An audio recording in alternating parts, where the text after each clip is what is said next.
ও নবী, আপনি হচ্ছেন আমার সমস্ত সৃষ্টি জগতের জন্য আপনি আমার বাবা, আমার গোটা বিশ্বের জন্য আপনার, আমার সৃষ্টি জগতের জন্য আপনি আমার করুণা। একটা লোক রাসূলের এই কষ্ট দেখে বাগান থেকে এক গ্লাস আঙ্গুরের শরবত এনে হাজির করেছে। এত কষ্টের পর 3 দিনের না খাওয়া আঙ্গুরের একটা শরবত পাইয়া হুজুর খুব খুশি হলেন। শরবত গ্লাস পান করে হুজুর বলছেন, তোমার নাম না আত্তাস? তিনি বলছেন, হ্যাঁ হুজুর, আমার নাম আত্তাস। তোমার বাড়ি না ইউনূস আলাইহিস সালামের গ্রামে? বলে, হ্যাঁ আমার বাড়ি সেই গ্রামে। তা আপনি কি করে জানলেন আমার নাম আত্তাস আর আমার বাড়ি ইউনূস আলাইহিস সালামের গ্রামে? আপনি জানলেন কি করে? হুজুর বললেন, আমি নবী, হযরত ইউনূস নবী, একজন নবীর খবর আর একজন নবীর কাছে থাকে। হে নবী, আপনার রবের চূড়ান্ত ফয়সালা আসা পর্যন্ত ধৈর্য ধারণ করুন। আপনি তো আমার চোখের সামনে। সুবহানাল্লাহ, সুবহানাল্লাহ। আপনি আমার চোখের সামনে। হে আল্লাহ তাআলা, সমস্ত শরীর জড়জড়া হয়ে গিয়েছে, গায়ে পোকা ধরেছে, আমি কোনো কথা বলি নাই, আমি খামোশ থেকে জিকির আজগার করতেছিলাম। হে আল্লাহ, এখন দেখি আমার জিহ্বায় পোকা ধরেছে, পোকা ধরা শুরু হয়েছে। আমার জিহ্বাটায় পোকা তুমি দয়া করে দিও না, কারণ আমার জিহ্বায় যদি পোকা হয়ে যায় তাহলে তোমার মতো আল্লাহর জিকির আমি কি দিয়া করব? জরুরি কথা যা আমাদের জন্য প্রয়োজন সেই কথাগুলি বলা হবে।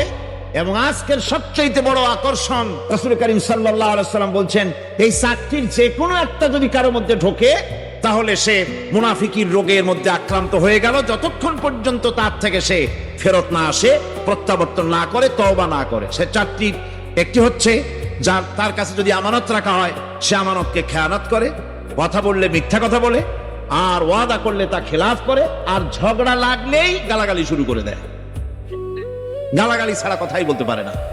এই চারটি জিনিস যদি কারোর মধ্যে ঢোকে তাহলে পরিপূর্ণভাবে মুনাফিকের সব আলামত তার মধ্যে ধরা পড়ে গেল।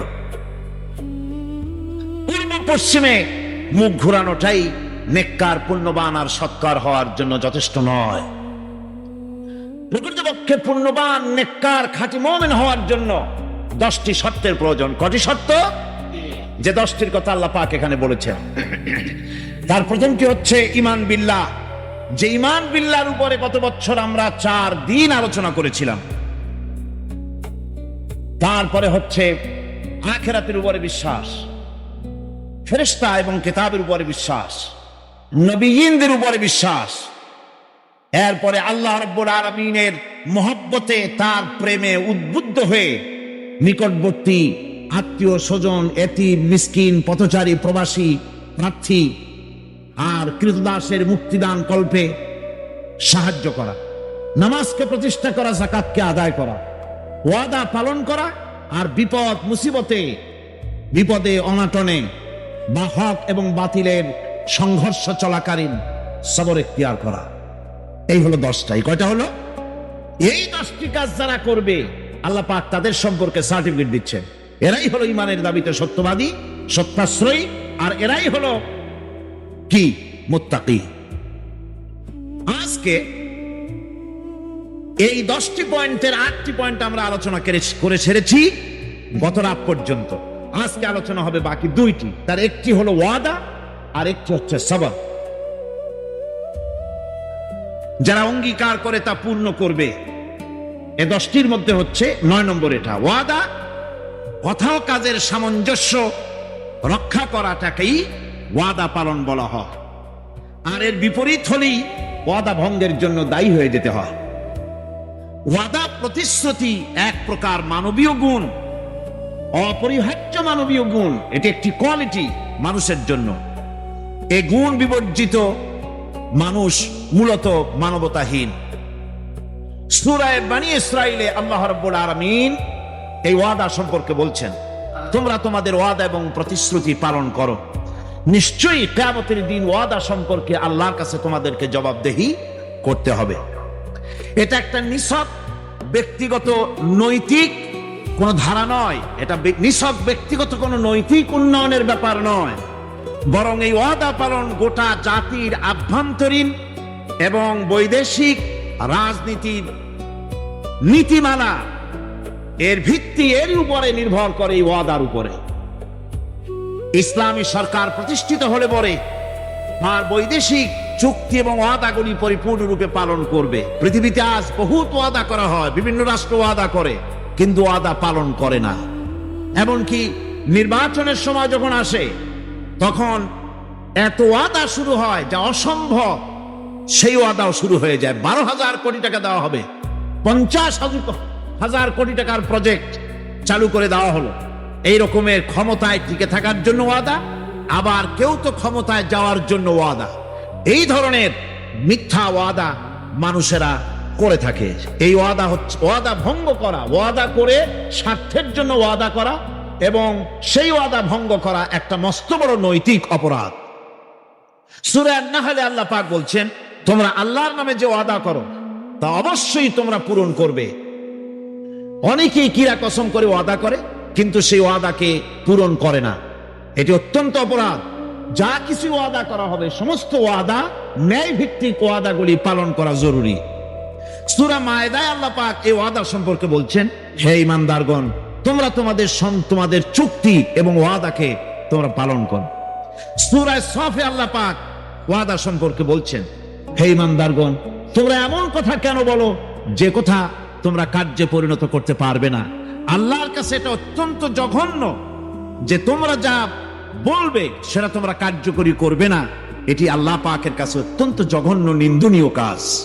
রাসূল পাক সাল্লাল্লাহু আলাইহি সাল্লাম বলেছেন, মুনাফিকের আলামত হলো 3টা। মুনাফিকের আলামত কয়টা? 3টা। একটা হলো কথা বললেই মিথ্যা কথা বলে, আর ওয়াদা করলে খেলাফ করে।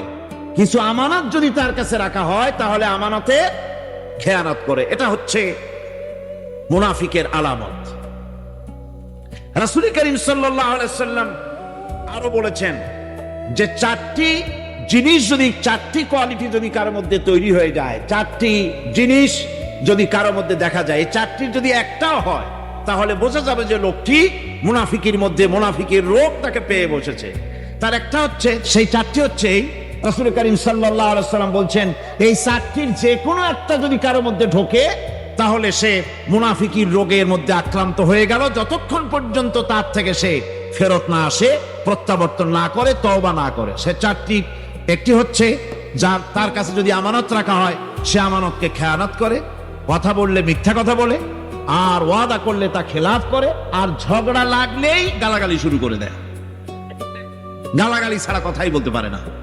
এই 4টি জিনিস যদি কারোর মধ্যে ঢোকে তাহলে পরিপূর্ণভাবে মুনাফিকের সব আলামত তার মধ্যে ধরা পড়ে গেল। সুতরাং ওয়াদা পালন হচ্ছে ঈমানদারির জন্য একটা সবচাইতে বড় কোয়ালিটি। আল্লাহ পাক যেন আমাদের সকলকে ওয়াদা পালনের তৌফিক দান করেন, সকলে বলেন আমিন। এরপরে এটা গেল 9 নম্বর। 10 নম্বরে যে কথাটা এসছে সেটা হচ্ছে সবর। সর্বশেষ নাম্বার 10 নম্বর, এটা হচ্ছে সবর।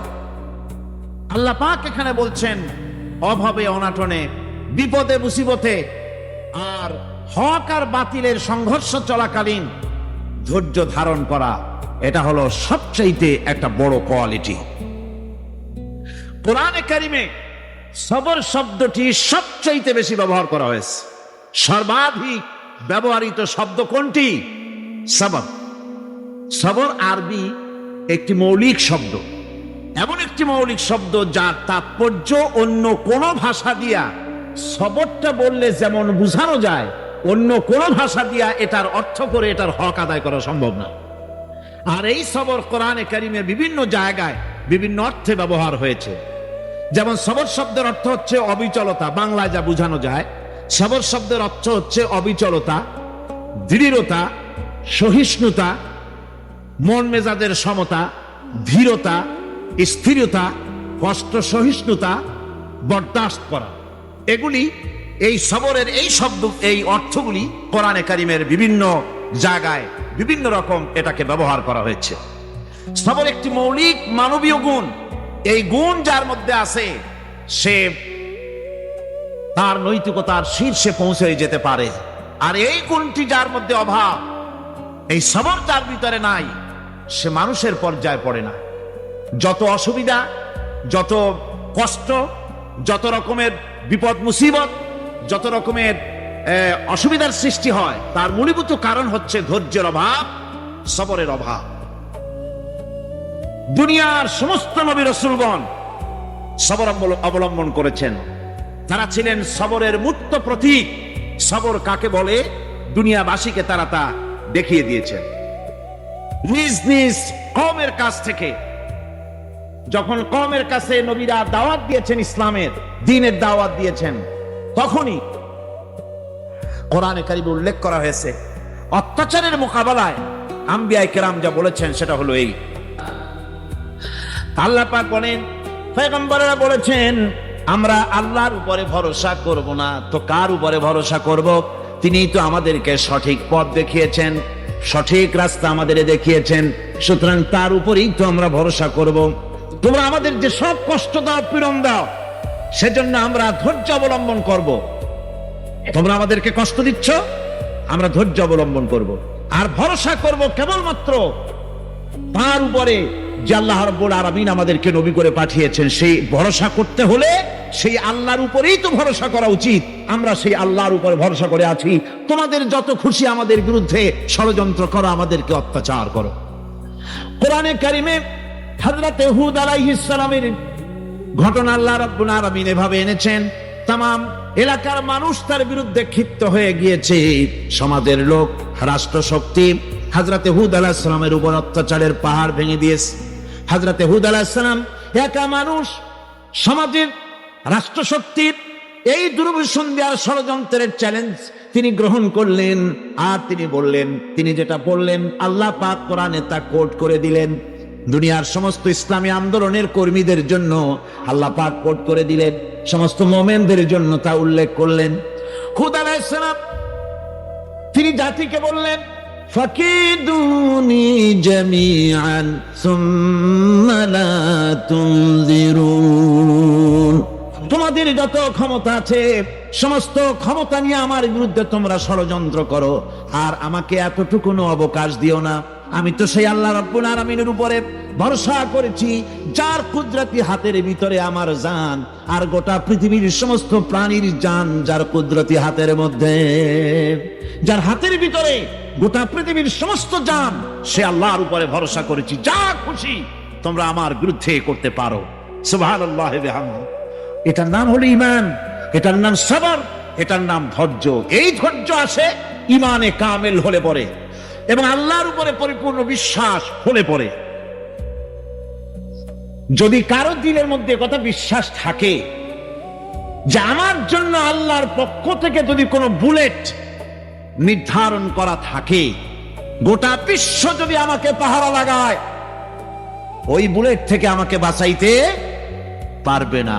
আর আমার জন্য যদি একটা বুলেট আল্লাহ কর্তৃক নির্ধারিত থাকে, তাহলে গোটা পৃথিবীর মানুষ চেষ্টা করেও সেই বুলেট থেকে আমাকে রক্ষা করতে পারবে না। এটার নাম হচ্ছে ঈমান। এই ঈমান যখন মানুষের মধ্যে সৃষ্টি হয়ে যায়, তখন সে বিপ্লবী শক্তিতে পরিণত হয়ে যায়। তার কাছে ভয় বলে কোনো জিনিস থাকে না, যেহেতু সে তো ভরসা করেছে এমন শক্তির কাছে যার চাইতে প্রচন্ড ক্ষমতা আকাশেও কারো নাই, জমিনেও। তিনি কে? জোরে চিল্লায় বলেন, তিনি কে? আমার বন্ধুগণ, রাসূল করিম সাল্লাল্লাহু আলাইহি ওয়াসাল্লাম হিজরতের রাতে সৌর পাহাড়ের গাড়ে সৌরের কাছে যখন চলে গেছেন, ফজরের রক্ত হয়ে হয়ে আসতেছে। হযরতে আবু বকর রাদিয়াল্লাহু তাআলা আনহু বলছেন, হে আল্লাহর রাসূল, এখন আর অগ্রসর হওয়া ঠিক হবে না, বেলা উঠে গেলে ধরা পড়ে যাব। এখানে গুহা আছে, ভিতরে প্রবেশ করি। হযরতে আবু বকর রাসূলের সম্মতি পেয়ে হযরতে আবু বকর রাদিয়াল্লাহু তাআলা আনহু বলছেন, ইয়া রাসূলুল্লাহ, পাহাড়িয়া গুহা, সাপ বিচ্ছু থাকতে পারে, আমাকে অনুমতি দেন, আমি আগে ভিতরে ঢুকে সাফ করে আপনাকে ডাকি। ভিতরটা সাফ করে তিনি ডাকলেন। রাসূল করিম ভিতরে ঢুকে বলছেন, আবু বকর, পাহাড় বেয়ে বেয়ে বড্ড কষ্ট হয়েছে, একটু বসো, তোমার উরুর উপরে মাথা রেখে আমি একটু ঘুমাইয়া যাই। আল্লাহর নবী আরাম ফরমাচ্ছিলেন। সকালবেলায় কাফির বেঈমানেরা যখন আস্তে আস্তে করে গুহা মুখে পৌঁছে গেছে, পায়ের চিহ্ন এখানে শেষ, তাদের নিশ্চিত ধারণা এর ভিতরে নবীজি আছেন। বলছে বেরিয়ে আসো। একজন বলে নাই, আর একজন বলে আছে। এভাবে তাদের মধ্যে দ্বিমত হয়ে গেল। হযরত আবু বকর বলছেন, ইয়া রাসূলুল্লাহ, আমরা তো ধরা পড়ে গেছি, আমাদের তো আর উপায় নাই। এ গুহাটা এতই অগভীর, শুয়ে যদি হাঁটু উঁচু করা যায় উপর থেকে দেখা যায়, বসলে পরে মাথা দেখা যায়, ধরা তো পড়ে গেছি, উপায় নাই। আল্লাহ নবী তখন তার হাবিব, তার বন্ধুকে কি বললেন? বিশ্ববাসীর জন্য আল্লাহ পাক কোরআনে তা উঠায় দিলেন। নবীজি তার বন্ধুকে ডেকে বললেন, ও আমার সাথী, কোনো চিন্তা করো না, ভয় পেও না, শঙ্কিত হয়েও না। আমরা মাইনরিটি নই, আমরাই মেজরিটি, কারণ আল্লাহ রাব্বুল আলামিন আমাদের সাথে আছেন। সুবহানাল্লাহ। এই চিন্তা, এই ধারণা যদি মানুষের মনের মধ্যে থাকে, তাহলে কখনোই তার মন দুর্বল হবে না, ঈমান দুর্বল হবে না। ভরসা করতে হবে আল্লাহর উপরে। আর বিপদ যত বড় পাহাড় সমান হয়ে আসুক, ধৈর্য অবলম্বন করতে হবে। ধৈর্য হচ্ছে মুমিনের সবচাইতে বড় গুণ। মুমিনের সবচাইতে বড় কোয়ালিটি কি? আমার বন্ধুগণ, কোরআনে কারিমে আল্লাহ রাব্বুল আলামিন গোটা বিশ্বের সমস্ত মুসলমানদের জন্য কোরআনে কারিমে আম্বিয়া আলাইহিস সালাম তাদের সবরের দৃষ্টান্তগুলি আল্লাহ নিজে তুলে ধরেছেন, আমাদের ইবরতের জন্য, আমাদের শিখাবার জন্য, আমাদের সবক দেওয়ার জন্য। কোরআনে কারিম হযরত আইয়ুব আলাইহিস সালামের সবরের ঘটনা কোরআনে কারিম তুলে ধরেছে। হযরত আইয়ুব 18টি বছর পর্যন্ত রোগের মধ্যে পড়ে আছেন। এত অসুখ করেছে, এত রোগ, শরীর পচে গিয়েছে, গায়ে পোকা ধরেছে, দুর্গন্ধ হয়ে গিয়েছে, বিবিরা চলে গিয়েছে, ছেলে মেয়ে পাড়ার লোকেরা দূর দূর করে তাড়িয়ে দিয়েছে। এবার জঙ্গলের ভিতরে গিয়ে আশ্রয় নিয়েছেন। এমন অবস্থা হয়েছে, শরীর পচে পচে জিহ্বায় যখন পোকা ধরা শুরু করে দিল, হযরত আইয়ুব আলাইহিস সালাম তখন আল্লাহ রাব্বুল আলামিনের দরবারে এই প্রথমবারের মতো তিনি বললেন, রব্বুল আলামিন, আয় আল্লাহ তাআলা, সমস্ত শরীর জড়জড়া হয়ে গিয়েছে, গায়ে পোকা ধরেছে, আমি কোনো কথা বলি নাই, আমি খামোশ থেকে জিকির আজগার করতেছিলাম। আয় আল্লাহ, এখন দেখি আমার জিহ্বায় পোকা ধরেছে, পোকা ধরা শুরু হয়েছে। আমার জিহ্বাটায় পোকা তুমি দয়া করে দিও না, কারণ আমার জিহ্বায় যদি পোকা হয়ে যায়, তাহলে তোমার মতো আল্লাহর জিকির আমি কি দিয়া করব? আমার জিহ্বাটা তুমি দয়া করে ভালো রাখো। কোরআনে কারীম বলছি, স্মরণ করো সেই সময়ের কথা যখন আইয়ুব তার রবকে ডেকে বলেছিল, আমি অসুস্থ, আর তুমি তো রহমান রহিম, দয়াময়। ভাষাটা দেখেন কি সুন্দর। এর থেকে কি আল্লাহরে আর কিছু বলা লাগে? আল্লাহ পাকের কাছে তিনি বলতেছেন, আল্লাহ, আমি তো অসুস্থ, আমি তো অসুখ করেছে আমার, আর তুমি তো দয়াময় রহমান রহিম।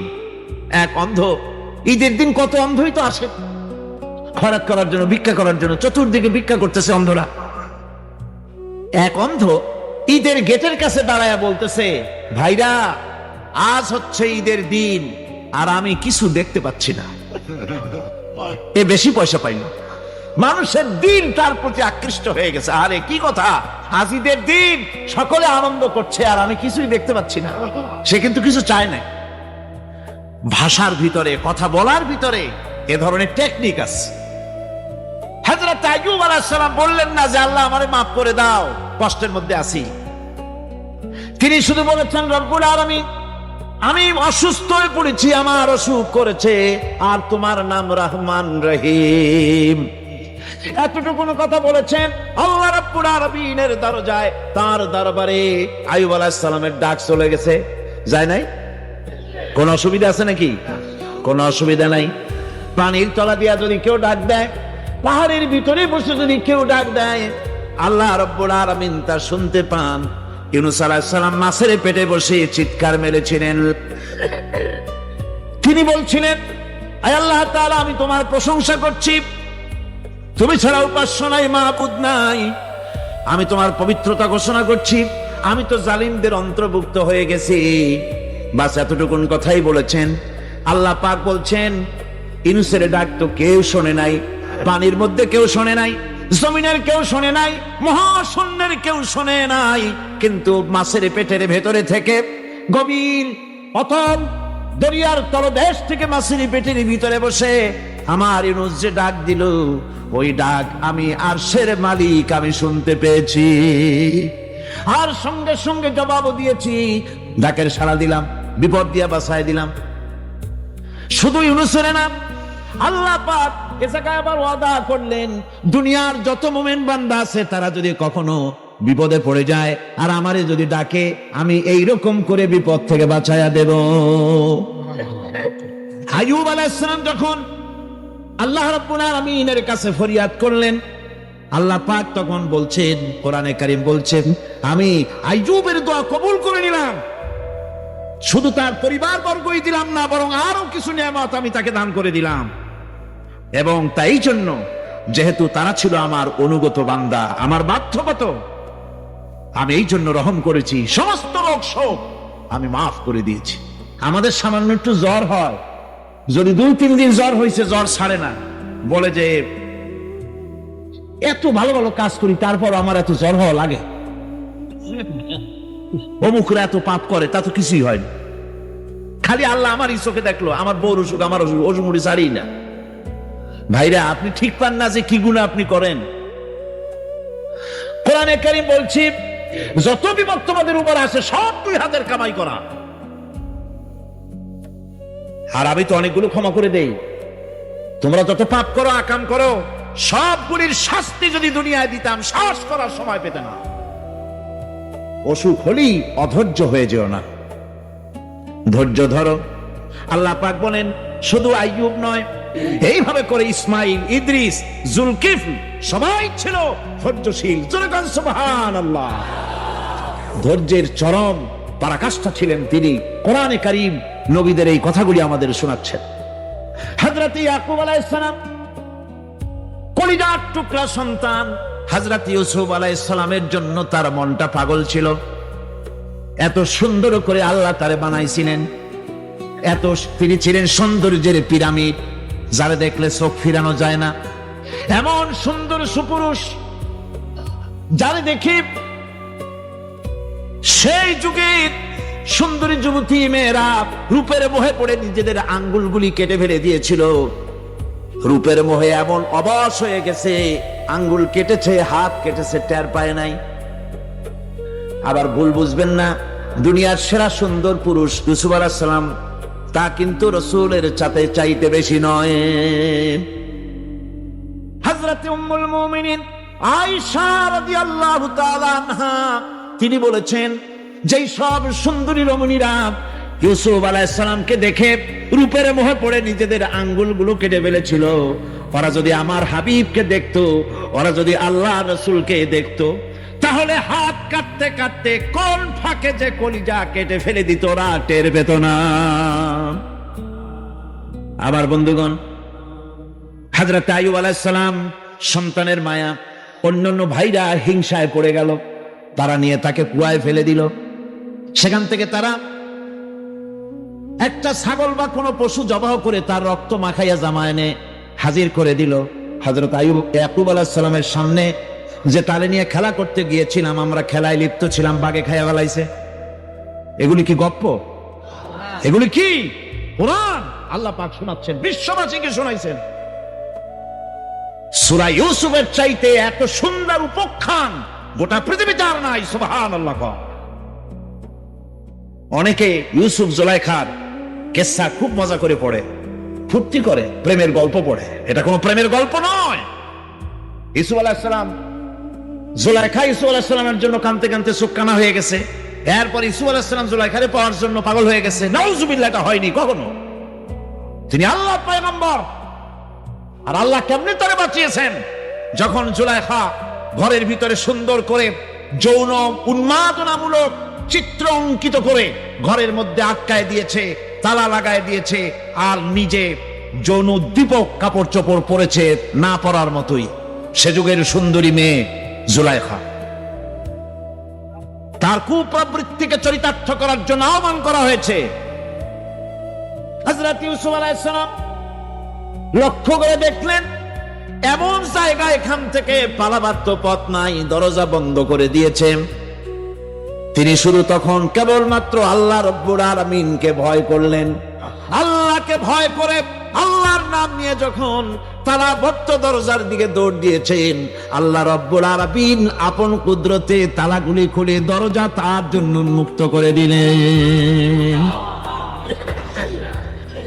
ইউসুফ আলাইহিস সালামকে ফালাই দিয়ে এভাবে করে কাপড় এনে দিল তার সামনে, রক্তমাখা কাপড় পেয়ে হযরত ইয়াকুব আলাইহিস সালাম সন্তানদের মুখে কাহিনী শুনে তিনি কি বললেন? কোরআনে কারীম তা কোট করেছে, তিনি চিক দিলেন না, ফাল দিলেন না, ফিট হয়ে পড়লেন না। তিনি বললেন, কলিজার টুকরা সন্তান, তার মরার খবর শুনেছেন? তিনি বললেন কি? আমি উত্তম সবর অবলম্বন করব। তোমরা যে কাহিনী রচনা করেছো এর বেলায় আমি আল্লাহর কাছে সাহায্য চাই, আমি উত্তম সবর অবলম্বন করব। আমার ভাইয়েরা, 11 ভাই মনে করেছিল ইউসুফ আলাইহিস সালামকে মরণ কুয়ায় ফালায় দিছি। তারা তো ঠিক পায় নাই এটা মরণ কুয়া না, এটা হচ্ছে একটা সুড়ঙ্গ, যাকে ইংরেজিতে বলে টানেল। এটা এমন একটা সুড়ঙ্গ, ওরা মনে করেছে মরণ কুয়া, কিন্তু আল্লাহ রাব্বুল আলামিন এই কুয়াতে এমন বানালেন, ওরা একদিকে ফালাই দিল মরণ কুয়ায়, এ কুয়ার আর এক মুখ দিয়া আল্লাহ রাব্বুল আলামিন ইউসুফ আলাইহিস সালামকে নিয়ে মিশরের সিংহাসনে বসায়া দিলেন। এটা মরণ কুয়া নয়, এটা রাজ সিংহাসনে বসার সুড়ঙ্গ পথ। ইউসুফ আলাইহিস সালাম আজ প্রেসিডেন্ট, সুবহানাল্লাহ, প্রেসিডেন্ট হয়ে বসে আছেন। ওদিকে কেনানে অভাব লেগে গেছে, সেখানকার মানুষেরা সাহায্য নিতে এসেছে, ওই 11 ভাইও আসছে। হযরত ইউসুফ আলাইহিস সালাম দেখেই চিনে ফেলেছে, ওরা কিন্তু তখনও ঠিক পায় নাই। হযরত ইউসুফ আলাইহিস সালাম চিনে ফেলেছেন। এখন কি করা উচিত? সবগুলাকে ঠ্যাং উপরের দিকে উঠাইয়া তারপরে সমানে ধোলাই দেওয়াই তো স্বাভাবিক ছিল, আমাদের মতো মানুষ হইলে, ঠিক কিনা? পিটাও, ঠিক তো বলবেনি, অভ্যাস তো এটাই। হযরত ইউসুফ আলাইহিস সালাম তাদের সামনে পরিচয় দিলেন। তারা যখন বুঝতে পারল, লজ্জায় তাদের মাথা হেট হয়ে গেল। হযরত, তারা এক তো লজ্জা, আর 2 নম্বরের ভয়, জান নিয়া কেনানে কেউ ফিরে যাইতে পারবো না। এখন অবস্থা হয়েছে যে জীবনই যায় নাকি এখানে। হযরত ইউসুফ আলাইহিস সালাম ভাইদের এই করুণ দুরবস্থা বুঝতে পারলেন, বুঝে চরম ধৈর্য ধরে তিনি কি বললেন? ও ভাইরা, তোমাদের বিরুদ্ধে আমার কোনো ক্ষোভ নাই, দুঃখ নাই, বিদ্বেষ নাই, হিংসা নাই, আল্লাহর রাস্তায় মাফ করে দিলাম। সুবহানাল্লাহ। এর নাম পয়গম্বর। এর নাম কি? পয়গম্বর। কিসের লেনিন, কিসের মার্কস? জওয়ানেরা, ভুল পথে মানুষ চলেছিল, আলহামদুলিল্লাহ আল্লাহ এগুলারে ডাস্টবিনে ফালাই দিছে। কারণ আলহামদুলিল্লাহ, আলহামদুলিল্লাহ। পয়গম্বর কারে বলে? কারে বলে পয়গম্বর? কি চরিত্র! রাসূল কারীম সাল্লাল্লাহু আলাইহি ওয়াসাল্লাম, তাকে একজন সাহাবী বলছিলেন, হুজুর বলছেন এই কামটা করলা না কেন? সাহাবী বললেন, হুজুর আপনি যদি চোখের ইশারায় বলতেন মুখ দিয়ে না কইয়া, তাও তো আমি কামটা করে ফেলতাম, আমি তো বুঝি নাই। হুজুর বললেন, চোখের ঠারে ঠারে কাজ করা নবুয়তের শান নয়। আল ওয়াদুহু ওয়াস সারাহা, নবীরা যা করেন তা ডাইরেক্ট, কোনো বক্রতা নাই, স্পষ্ট কথা। আমার ভাইরা, হযরত ইউসুফ আলাইহিস সালাম বিনিয়ামিনকে কাছে নিয়ে পরিচয় দিলেন তার ভাইদের সামনে, আমি ইউসুফ আর এই হচ্ছে আমার ভাই। আল্লাহ আমাদের উপর ইহসান করেছেন। প্রকৃতপক্ষে যারা আল্লাহকে ভয় করে এবং সবর ইখতিয়ার করে, আল্লাহ এভাবে তাদেরকে, তাদের আমলকে নিষ্ফল হতে দেন না। আমার এই জামাটা নিয়ে যাও। হযরত ইয়াকুব আলাইহিস সালাম কলিজার টুকরা সন্তান ইউসুফ আলাইহিস সালামের বিরহ যন্ত্রণায়, ছেলেকে কতদিন দেখে না, কাঁদতে কাঁদতে চোখ দুটো অন্ধ হয়ে গেছে। মিশর থেকে কেনানের দিকে জামা রওনা হয়েছে। কোথায় মিশর, কোথায় কেনান? জামা যখন রওনা হয়ে গেছে, হযরত ইয়াকুব বলতেছেন, আমি যেন আমার ইউসুফের গন্ধ নাকে পেতেছি। জামা চলে এলো, চোখের উপরে রাখলেন, আল্লাহ রাব্বুল আলামিন তাকে চক্ষুষ্মান বানায়া দিলেন। ভাইরা আমার, পয়গম্বরেরা সবর করে গোটা দুনিয়ার মানুষের সামনে দৃষ্টান্ত সেট করেছেন সবর কারে কয়। আমার ভাইরা, হযরত ইব্রাহিম আলাইহিস সালামের কথা আল্লাহ পাক কোরআনে কারিমে বলছেন সবর কারে কয়। দেখো, শেখো সবর কারে কয়। আল্লাহ পাক বললেন, ইব্রাহিম, তোমার বিবি আর তোমার নবজাতক এই সন্তানকে রেখে আসো মক্কা নগরীতে। তিনি চলে গেলেন, সেখানে ঘর নাই, বাড়ি নাই, কিচ্ছু নাই, চতুর্দিকে ধুধু বালু আর মরুভূমি। হযরতে হাজরা বলছেন, ইব্রাহিম, সামান্য পানি আর খাবার দিয়া আমার সন্তান শুদ্ধ এখানে রেখে যেতেছো, আমি কি অপরাধ করেছি? কোনো জবাব নাই। দুইবার তিনবার বলার পরে হাজরা বলছেন, ইব্রাহিম গো, তবে কি আমার আল্লাহর হুকুম মতো আমারে রেখে যাচ্ছ নাকি? হযরত ইব্রাহিম আকাশের দিকে আঙ্গুল উঁচু করলেন। কথা বলবেন, বাক শক্তি বেরোচ্ছে না। 80 বছর বয়সের সময় একটা বাচ্চা আল্লাহ তারে দিছেন, আর এমন বাচ্চা, পয়গম্বরের ছেলে, কি সুন্দর চেহারা, মরুভূমির উপরে ফালাই দিয়ে রওনা হয়ে যাচ্ছেন। মুখ দিয়া কথা সরছে না, আকাশের দিকে দেখালেন। হযরত হাজরা বুঝতে পারলেন। হযরত হাজরা বলেন, ইব্রাহিম, কোনো চিন্তা নাই, নিশ্চিন্ত মনে বাড়ি ফিরে যাও। আমি আমার আল্লাহর উপরে এতটা ভরসা করে আল্লাহর হুকুমে যদি আমার এখানে রেখে যেয়ে থাকো, ওই আল্লাহ পাক আমাকে আর আমার কলিজার টুকরা ইসমাইলকে পানিতে আর খাবারে মারবেন না, অবশ্যই তিনি ব্যবস্থা করবেন। ব্যবস্থা হয়ে গেল। হযরত ইসমাইল বড় হয়ে গেলেন। আল্লাহ পাক অর্ডার করলেন, জবাহ করো ছেলেকে। হযরত ইব্রাহিম আলাইহিস সালাম যখন জবাহের প্রস্তাব করলেন, হযরত ইসমাইল তা আপত্তি করতেন, বাবাজি, আমার মায়ের আর আমাকে বাচ্চা অবস্থায় ফেলে গেলেন, খাবার দেন নাই, পরার দেন নাই, বছরের পর বছর আমাদের এখানে কাটলো, দেখতেও আসেন নাই, আজ আসছেন জবাহ দিতে। এটা কেমন কথা? কি ধরনের বাপ আপনি? এরকম বলছে নাকি? এরকম বলছে? হযরত ইব্রাহিম আলাইহিস সালাম প্রস্তাবটা কিভাবে পারলেন? আল্লাহ পাক কোরআনে কারিমে দৃষ্টান্ত রেখে দিয়েছেন। আল্লাহ পাক বলছেন, হযরত ইব্রাহিম ছেলেকে বললেন, ইয়া বুনাইয়া, হে আমার কলিজার টুকরা লাডলা, হে আমার কলিজার টুকরা সন্তান, আমি স্বপ্নে দেখছি আমি যেন তোমাকে জবাহ করতেছি। ফানজুর মাযা তারা, তোমার রায় কি বলো? আমি তো স্বপ্নে দেখছি যে আমি তোমার জবাহ করতেছি, এখন তোমার রায় কি? তোমার মত কি? হযরত ইসমাঈল আলাইহিস সালাম শুনে দিলেন দৌড়, নাকি? না,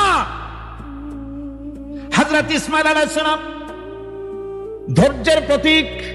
তিনি কি কথা বললেন? তার বুকের কথা কোরআন শরীফে আল্লাহ পাক উঠায় দিলেন। হযরত ইসমাঈল বললেন, হে আমার পিতা, আপনি যে ব্যাপারে আদিষ্ট হয়েছেন আপনি তা পালন করুন, অবশ্যই আমাকে ধৈর্যধারীদের মধ্যে পাওয়া যাবেন। সুবহানাল্লাহ। এক বর্ণনায় এসেছে, হযরত ইসমাঈল বললেন, আব্বাজান, আমি ধৈর্যধারীদের ভিতরে আমারে পাবেন, তবে জবাহ করার আগে আমার হাত পাটা একটু বেঁধে নেন, কারণ জবাহের যন্ত্রণায় আপনার গায়ে যদি আমার হাত পা লেগে যায় তো বেয়াদবি হয়ে যেতে পারে। আর আমি মরে আমার জবাহ হয়ে যাওয়ার পর আমার রক্ত মাখা জামাটা নিয়া আমার মা হাজেরারে দিবেন, কারণ তাকে মা বলবার মতো আর তো কেউ নাই। হযরত ইব্রাহিম তাকে বাঁধবার জন্য প্রস্তুতি নিলেন। হযরত ইসমাঈল বলছেন, আব্বাজান, বাঁধবেন না, বান্দার প্রয়োজন নাই। বলে, কেন? একবার বাঁধতে বললে আবার তুমি নিষেধ করছো কেন? ছেলে বলছেন, আব্বাজান, বাঁধবো না এই জন্যে, হয়তো কিয়ামতেই প্রশ্ন উঠতে পারে যে আল্লাহর হুকুমে রাজি ছিল না বলে হাত পা বাঁধা জবাহ করছে। আমি এই সুযোগ দিব না, আপনি জবাহ করেন, আমি এতটুকু নড়াচড়া করব না। ধৈর্যের চরম প্রতীক হযরতে ইসমাঈল আলাইহিস সালাম দেখাই দিয়েছেন ধৈর্য কারে কয়। আমার বন্ধুগণ, এই পৃথিবীর সবচাইতে ধৈর্যের বড় প্রতীক হতেছেন ইমামুল মুরসালিন, আশরাফুল আম্বিয়া, সাইয়্যিদুল মুরসালিন জনাবে মুহাম্মাদুর রাসূলুল্লাহ সাল্লাল্লাহু আলাইহি ওয়াসাল্লাম। আমার বন্ধুগণ, সবচাইতে বড় ধৈর্যের প্রতীক তিনি। কাউকে একটা গালি দেন নাই জীবনে, কাউকে ঠাট্টা করেন নাই, কাউকে মারেন নাই, কারো মনে দুঃখ দেন নাই। তিনি দুঃখ পেয়েছেন, তিনি কাউকে দুঃখ দেন নাই। তিনি কষ্ট পেয়েছেন, কাউকে কষ্ট দেন নাই।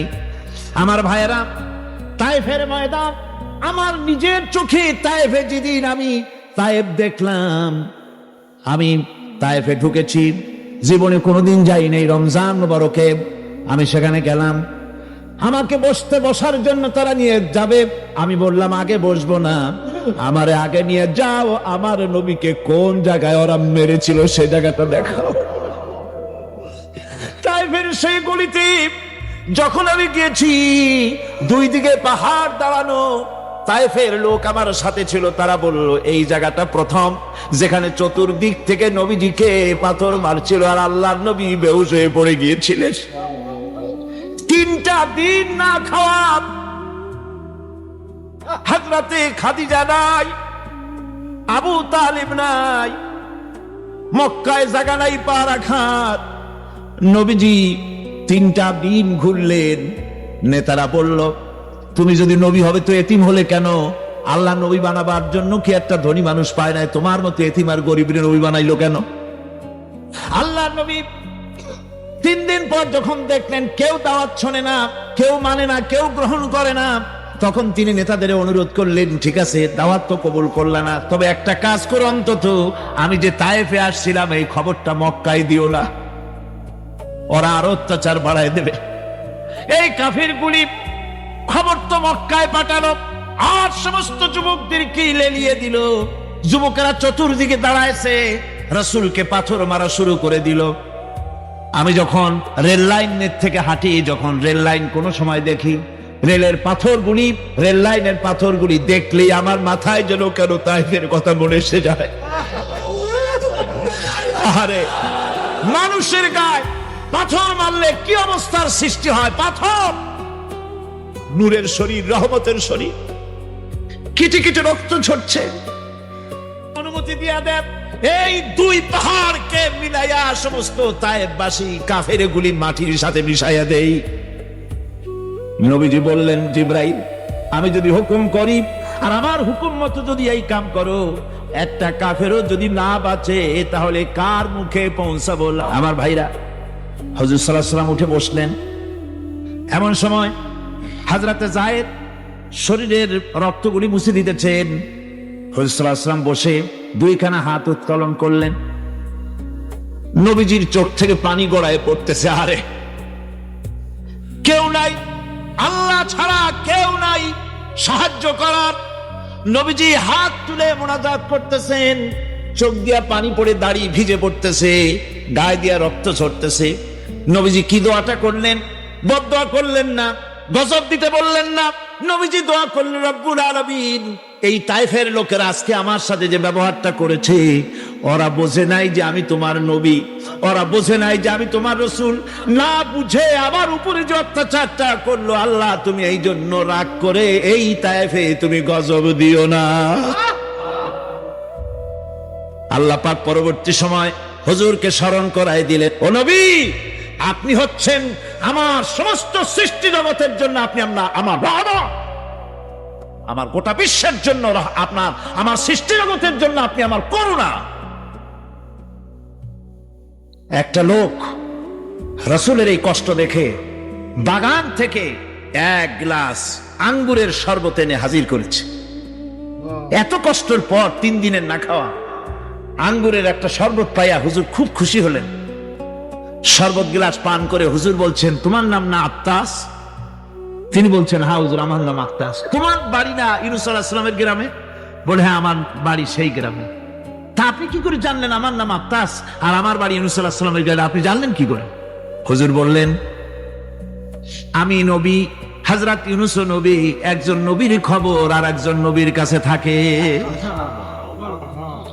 রাসূল করিম সাল্লাল্লাহু আলাইহি ওয়াসাল্লাম সবর ইখতিয়ার করেছিলেন, অবলম্বন করেছিলেন, আর আল্লাহ পাক তাকে নির্দেশ করেছেন সবর করো, তুমি কেবল সেই জিনিসের অনুসরণ করো যা আমি তোমার প্রতি অবতীর্ণ করেছি, আমি আপনার উপরে যেটা অবতীর্ণ করেছি ওটার অনুসরণ করুন, আর সবর ইখতিয়ার করুন যতক্ষণ না আল্লাহর পক্ষ থেকে চূড়ান্ত ফয়সালা না আসে।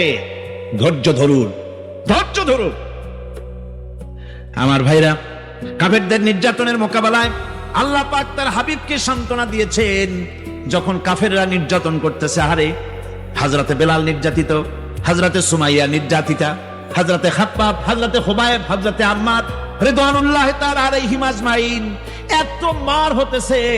হযরতে ওমর হযরতে খাব্বাব রাদিয়াল্লাহু তাআলা আনহুকে খোলা গায়ে দেখে বলছিলেন, খাব্বাব রে, তোমার পিঠে এত গর্ত কেন? এত গর্তওয়ালা পিঠ তো আমি মানুষের দেখি নাই, এত চিকুন কোমরওয়ালা মানুষও তো দেখি নাই।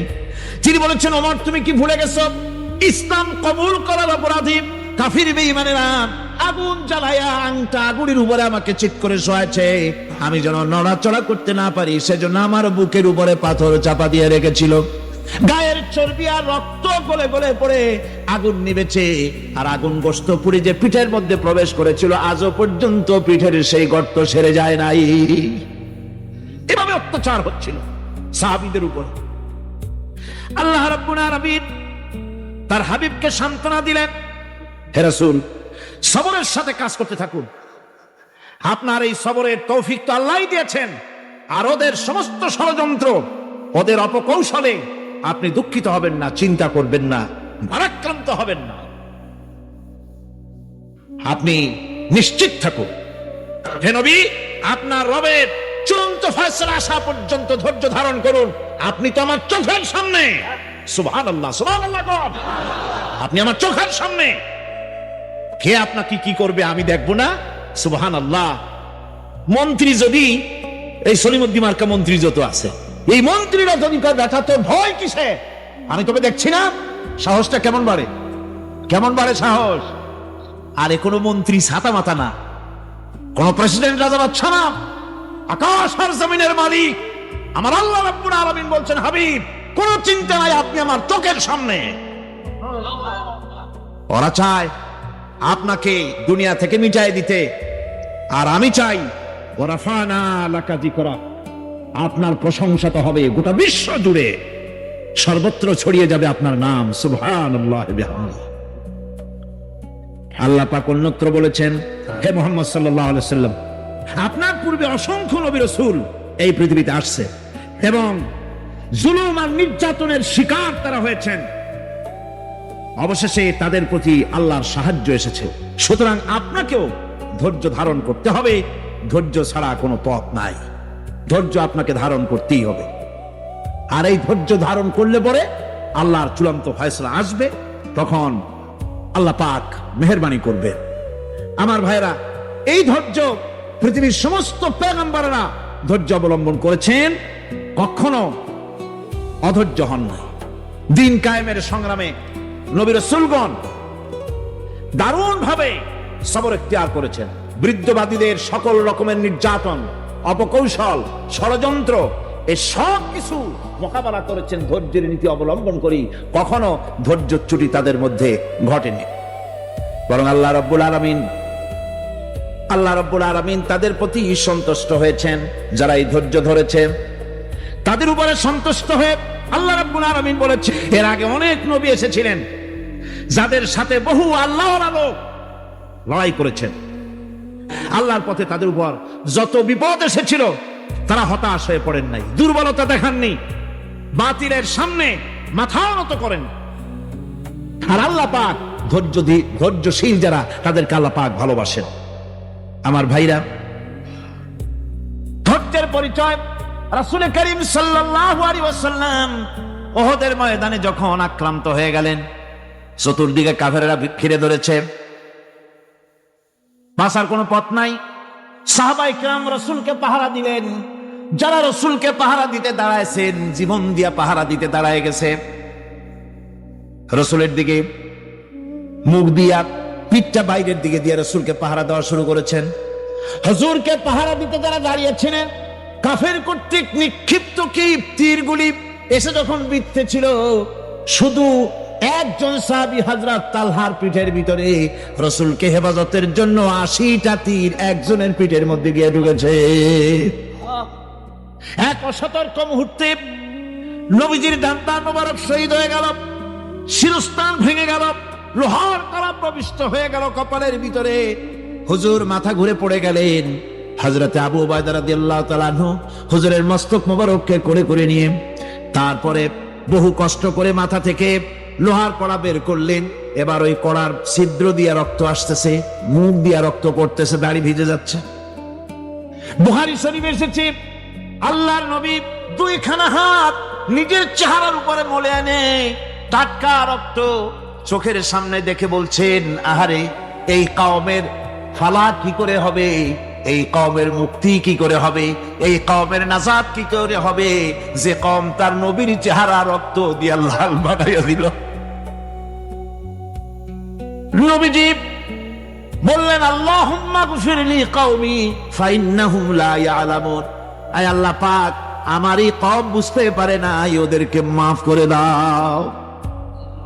খবর ছড়িয়ে গেল নবীজি শহীদ হয়ে গিয়েছেন।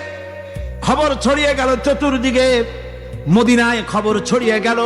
মানুষ পাগলের মতো দৌড়ানো শুরু করে দিল। এক মেয়ে লোক দৌড়াচ্ছে ওহদের দিকে। কয়েকজন সাহাবীর সঙ্গে দেখা, তারা জিজ্ঞেস করলেন, দৌড়াও কেন মহিলা, যাও কই? কয় ওহদের দিকে যেতেছি। কয় যায় তো কোনো লাভ নাই, যেহেতু তোমার যে স্বামী এসেছিলেন জিহাদের ময়দানে তিনি তো শহীদ হয়ে গেছেন।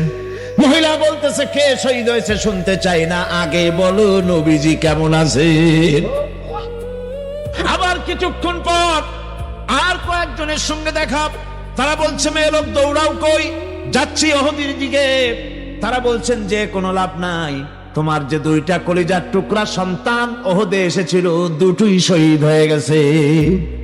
মা বলতেছে, ও সাহাবী, কে শহীদ হয়েছে শুনতে চাই না, তাড়াতাড়ি করে বলো আল্লাহর নবী মুহাম্মদ রাসূলুল্লাহ সাল্লাল্লাহু আলাইহি ওয়াসাল্লাম কেমন আছেন। দৌড়াতে দৌড়াতে ওহদের মাঠে সাহাবায়ে কেরাম পরিবেষ্টিত। আল্লাহর নবীর কাছে গিয়ে হুজুরের জীবিত চেহারা মোবারকের দিকে তাকায়া মেয়ে লোকটি কাঁদতেছে আর বলতেছে, ইয়া রাসূলুল্লাহ, হে আমার স্বামী মরা শোক, আমার কলিজার টুকরা দুইটা সন্তান মরা শোক আমার কলিজা থেকে মুছে গেছে, আপনি বেঁচে আছেন, তামাম মুসলমানদের এর চাইতে বড় সান্ত্বনা আর নাই। ভাইরা আমার, রাসূল করিম সাল্লাল্লাহু আলাইহি ওয়াসাল্লাম এভাবে করে ধৈর্যের পরিচয় দিয়েছেন। গালাগালি দেন নাই, রাগ করেন নাই, বদদোয়া করেন নাই। সুবহানাল্লাহ কোন, সুবহানাল্লাহ। ভাইরা আমার, এই সবর এমন মহান বৈশিষ্ট্য এর মধ্যে রয়েছে। জিহাদের ময়দানে যদি লোক কম হয় আর যদি তাদের মধ্যে সবর থাকে, বেশি সংখ্যক লোকের উপরে আল্লাহ পাক সবরকারীদেরকে বিজয়ী করে দিবেন। কোরআনে কারীমে রব্বুল আলামিন বলেন, এমন ঘটনার বহু নজির আছে যে কম সংখ্যক লোকেদের উপরে আল্লাহ পাক, বেশি সংখ্যক লোকেদের উপর আল্লাহ পাক কম সংখ্যক লোকদেরকে জয়ী করে দিয়েছেন। আল্লাহু মা'আস সাবিরিন, আর আল্লাহ আছে ধৈর্যশালীদের সাথে। আল্লাহ আছে কাদের সাথে? দেখেন না বদরের কামটা, বদরের ময়দান, 313 জন মুসলমান, অস্ত্রপাতি নাই, সামান্য সামান্য অস্ত্র, আর কাফেরেরা এসছে হাজারেরও বেশি। আমার বন্ধুগণ, ধৈর্য কত বড় কাম দিল, ধৈর্য ধারণ করেছেন তারা, আল্লাহর উপরে ভরসা করেছেন। আল্লাহ রাব্বুল আলামিন অস্ত্রের কাজ কি দিয়া করায় দিলেন। একজন সাহাবী এসে বলছেন, হুজুর, জিহাদের ময়দান, ইসলামের প্রথম জিহাদ, আমার কাছে তো অস্ত্র নাই, মেহেরবানি করে একটা অস্ত্র আমারে দেন, আমি লাফায় পড়ি জিহাদের মধ্যে। হুজুর বলেন, অস্ত্র তো আমার কাছে নাই, দিবটা কি? সাহাবী বলছেন, হুজুর, অস্ত্র না থাকে যা পারেন তাই দেন, আপনার হাত দিয়ে যা দিবেন আমি দাঁড়ায় থাকতে পারবো না, জিহাদে আমাকে শরীক হতেই হবে। নবীজি কাছে পেলেন একখানা শুকনা খেজুরের ডালখানা তুলে সাহাবীর হাতে তুলে দিলেন। সাহাবী বলেন, রাসূলের হাতের দেওয়া শুকনা খেজুরের ডালটা নিয়ে আমি যখন কাফেরদের ভিড়ের মধ্যে ঝাঁপায় পড়ে যখন শুকনা খেজুরের ডাল দিয়ে আঘাত দিলাম, তখন ধারালো তরবারে দিয়ে আঘাত করলে যে কাম হয়, শুকনা খেজুরের ডালের আঘাতে কাফের দ্বিখণ্ডিত হয়ে জমিনে পড়ে গেল। ভাইরা আমার, আল্লাহ রাব্বুল আলামিন সবর যারা করে, সংখ্যা যদি কম হয়, আল্লাহ পাক তাদেরকে বিজয়ী করে দেবেন, এই ওয়াদা আল্লাহ রাব্বুল আলামিন করেছেন। এই সবরের গুণ ছাড়া জান্নাতেও প্রবেশ করা যাবে না। সবর যদি না থাকে বেহেশতে যাওয়া যাবে না। ভালো করে মনে রাখেন, আল্লাহ পাক বলছে, তোমরা কি মনে করেছো এমনি বেহেশতে চলে যাবা? এটা কি মামু বাড়ির আবদার নাকি? এমনি বেহেশতে চলে যাবা? অথচ আল্লাহ রাব্বুল আলামিন এখনো দেখেন নিননি যে তোমাদের মধ্যে কারা জিহাদ করতে প্রস্তুত, কারা তোমাদের মধ্যে জিহাদ করে জান দেওয়ার জন্য প্রস্তুত, আর কারা ধৈর্যধারী, এটা তো আল্লাহ এখনো দেখে নেন নাই। সুতরাং হক এবং বাতিলের সংগ্রামে লিপ্ত হতে হবে। আল্লাহ দেখতে চান কারা জীবন দিতে চায়। সুতরাং ইসলামী আন্দোলনে যারা শরীক হবে তাদের বিপদ এবং মুসিবত দিয়ে আল্লাহ রাব্বুল আলামিন তাদের সাহসিকতা এবং ধৈর্যের পরীক্ষা নিবেন। কোরআনে কারীম বলছে, অবশ্যই আমি তোমাদেরকে পরীক্ষার সম্মুখীন করব, আর তোমাদের মধ্যে সত্যিকার মুজাহিদ দৃঢ়তা অবলম্বনকারী কারা আমি তা দেখব। এটা যেন আমি দেখে নিতে পারি, সেই জন্য আমি বিপদ এবং মুসিবতের মধ্যে তোমাদের ফেলবো। ধৈর্যধারীদের উপরে আমার রহমত অবশ্যই থাকবে। সবর এমন এক সম্পদ যা ধারণ করলে পরে আল্লাহ রাব্বুল আলামিন রাষ্ট্রীয় ক্ষমতা দান করে দেন। কোন সুবহানাল্লাহ, জোরে কোন সুবহানাল্লাহ। ধৈর্য ধারণ করলে আল্লাহ রাষ্ট্রের মতো বিরাট নিয়ামত আল্লাহ হাতে তুলে দিবেন। তার প্রমাণ কোরআন শরীফ আল্লাহ বলছেন, বনি ইসরাইলরা মিশর থেকে যখন বহিষ্কার হয়ে গেল, তাদের যখন পা রাখার কোনো জায়গা থাকলো না, বনি ইসরাইলরা মিশর থেকে যখন বহিষ্কার হয়ে গেল, এরপরে আল্লাহ পাক তারা যখন ধৈর্য অবলম্বন করলো, আল্লাহ পাক তাদের ব্যাপারে বলছেন, আর তাদের স্থলে আমি নির্যাতিত লোকদেরকে প্রতিষ্ঠিত করলাম। পশ্চিম এবং উত্তরের তাদেরকে আমি পশ্চিম এবং পশ্চিম এবং পূর্বে উত্তরাধিকারী তাদেরকে বানায় দিলাম। বিরাট এলাকা তাদের হাতে আমি তুলে দিলাম। আর এভাবে করে আল্লাহ পাক তার কথাকে পূর্ণ করলেন। বনি ইসরাইলদের উপরে সবর এখতিয়ার করার জন্য, ধৈর্য ধারার কারণে আল্লাহ পাক রাষ্ট্রের মালিক তাদের বানায় দিলেন। জোরে কোন সুবহানাল্লাহ। সবর যদি করা হয় তো, যুদ্ধ যদি বাদে, যদি জিহাদ শুরু হয়ে যায়, আল্লাহ পাক বলেছেন ফেরেশতা দিয়ে সাহায্য করব। যদি সবর থাকে তোমাদের, সবর থাকলে আল্লাহ কি দিয়ে সাহায্য করবেন? ফেরেশতা। কোরআনে কারীম বলছে, হ্যাঁ, তোমরা যদি ধৈর্য অবলম্বন করো আর আল্লাহকে ভয় করে চলো, তাহলে এক্ষুনি আল্লাহ রাব্বুল আলামিন তোমাদের জন্য কাতারে কাতারে শৃঙ্খলাবদ্ধ 10,000 ফেরেশতা দিয়ে তোমাদেরকে সাহায্য করবেন। সুবহানাল্লাহ। তোমাদেরকে ফেরেশতা দিয়ে সাহায্য করা হবে। তোমরা যদি সবর এখতিয়ার করো, তাহলে সংখ্যা যদি কম হয়, বেশি সংখ্যার উপরে জয়ী করে দেব। যদি তোমাদের ভিতরে ধৈর্যশীল 20 জন হয়, আমি 200 কাফেরের বিরুদ্ধে তোমাদেরকে জয়ী করে দেব। সুবহানাল্লাহ। তোমরা যদি হও ধৈর্যশীল 20 জন, 200 কাফেরের উপরে তোমরা জয়যুক্ত হয়ে যাবে। আর বিপদ আর মুসিবতে যারা ধৈর্য ধরে, তাদের জন্য আল্লাহর পক্ষ থেকে সুসংবাদ। সুসংবাদ কাদের জন্য? ধৈর্যধারীদের জন্য।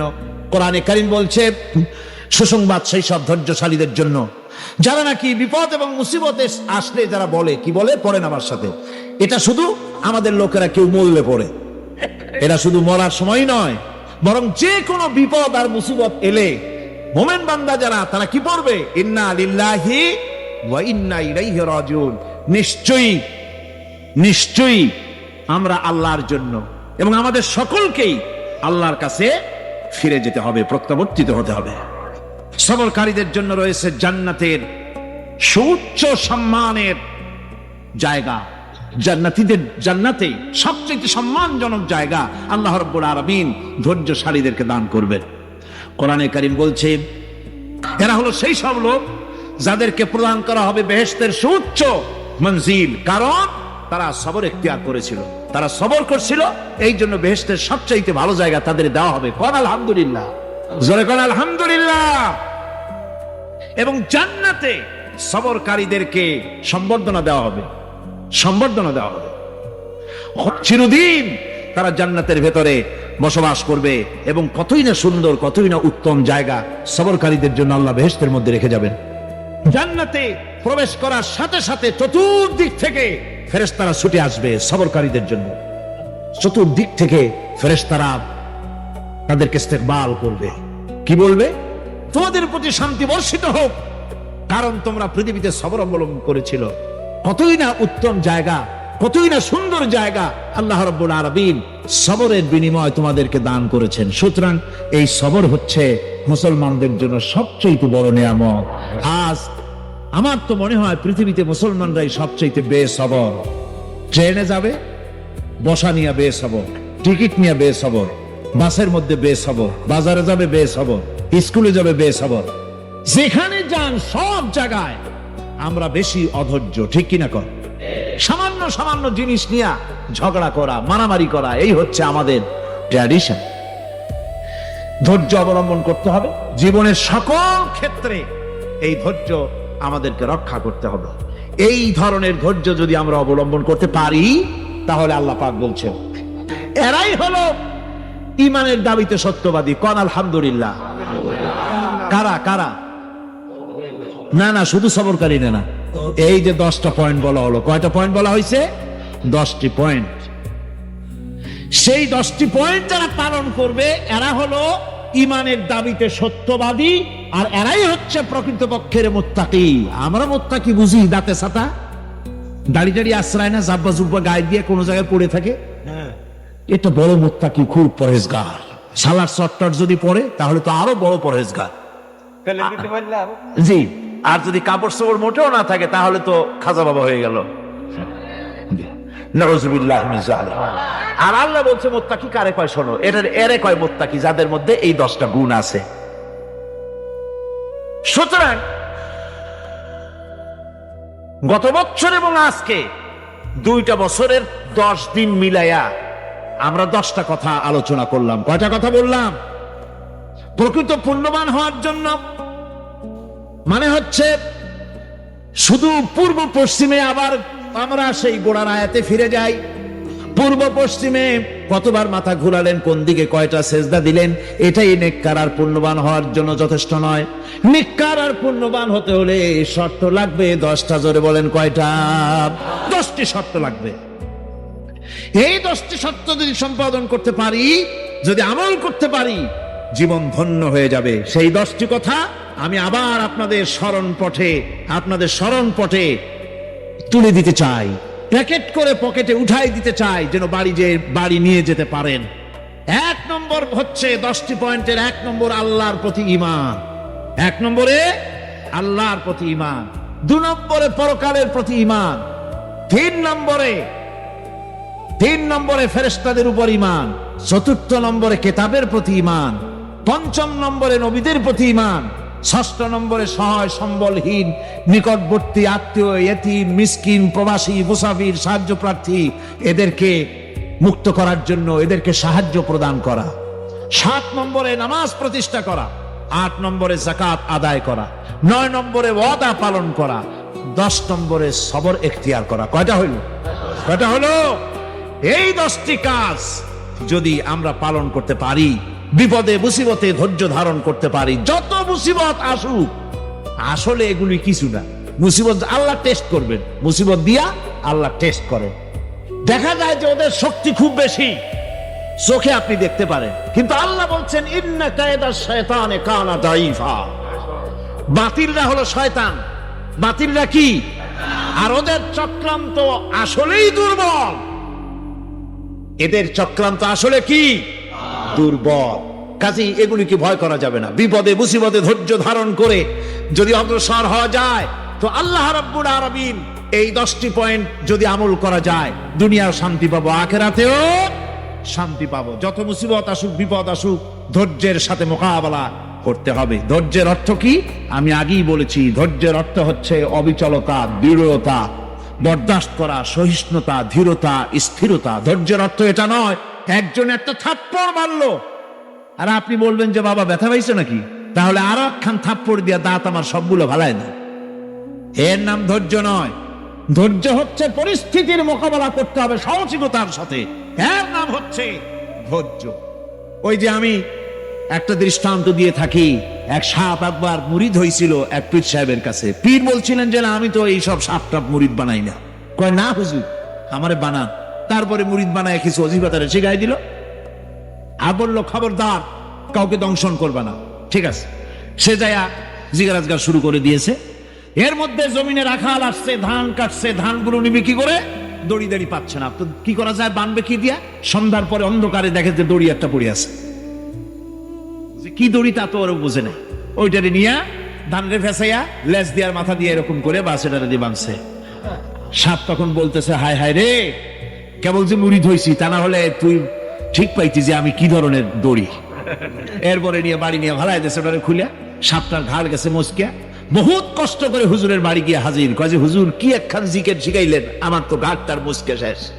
আশ্চর্য কথা, কত মানুষ মুড়ি ধইলো, কত কিছু মুড়ি ধইলো, কারো তো জিকের করলে ঘাড় মস্কে যাবে কেন, এটা কেমন কথা? কয় হুজুর ঘটনাই। আরে বেটা ঘটনা এইটা, তুই কি করছিলি? কয় যে আপনি যে নিষেধ করছেন দংশন করতে, আমি তো দংশন করতে পারিনি। আরে বেটা, দংশন করতে নিষেধ করছিলাম, কোষ করতে তো নিষেধ করি নাই। তোরে যখন দড়ি মনে করে হাত দিছিল, ফস করে উঠতি, ওই রাখা লাফ দিয়া বন আর পার হইয়া দিল্লি চলে যেত। আলহামদুলিল্লাহ, আমরা কোরআনে কারিমের এই আয়াতে কারিমার আমরা যদ্দূর পারলাম আলোচনা করেছি। আল্লাহ পাক যেন এতে বরকত দেন, জোরে কোন আমিন, আরো জোরে কোন আমিন। কোরআনে কারিমের তাফসীরের আলোচনা এখানে শেষ। এখন আমি আপনাদের সামনে আলোচনা করব, মুনাজাতের দিকে যাব, যেহেতু বহুত দূর থেকে আপনারা এসেছেন। আর সবচাইতে বড় আকর্ষণ আজকে আখেরি মুনাজাত। কোন আলহামদুলিল্লাহ।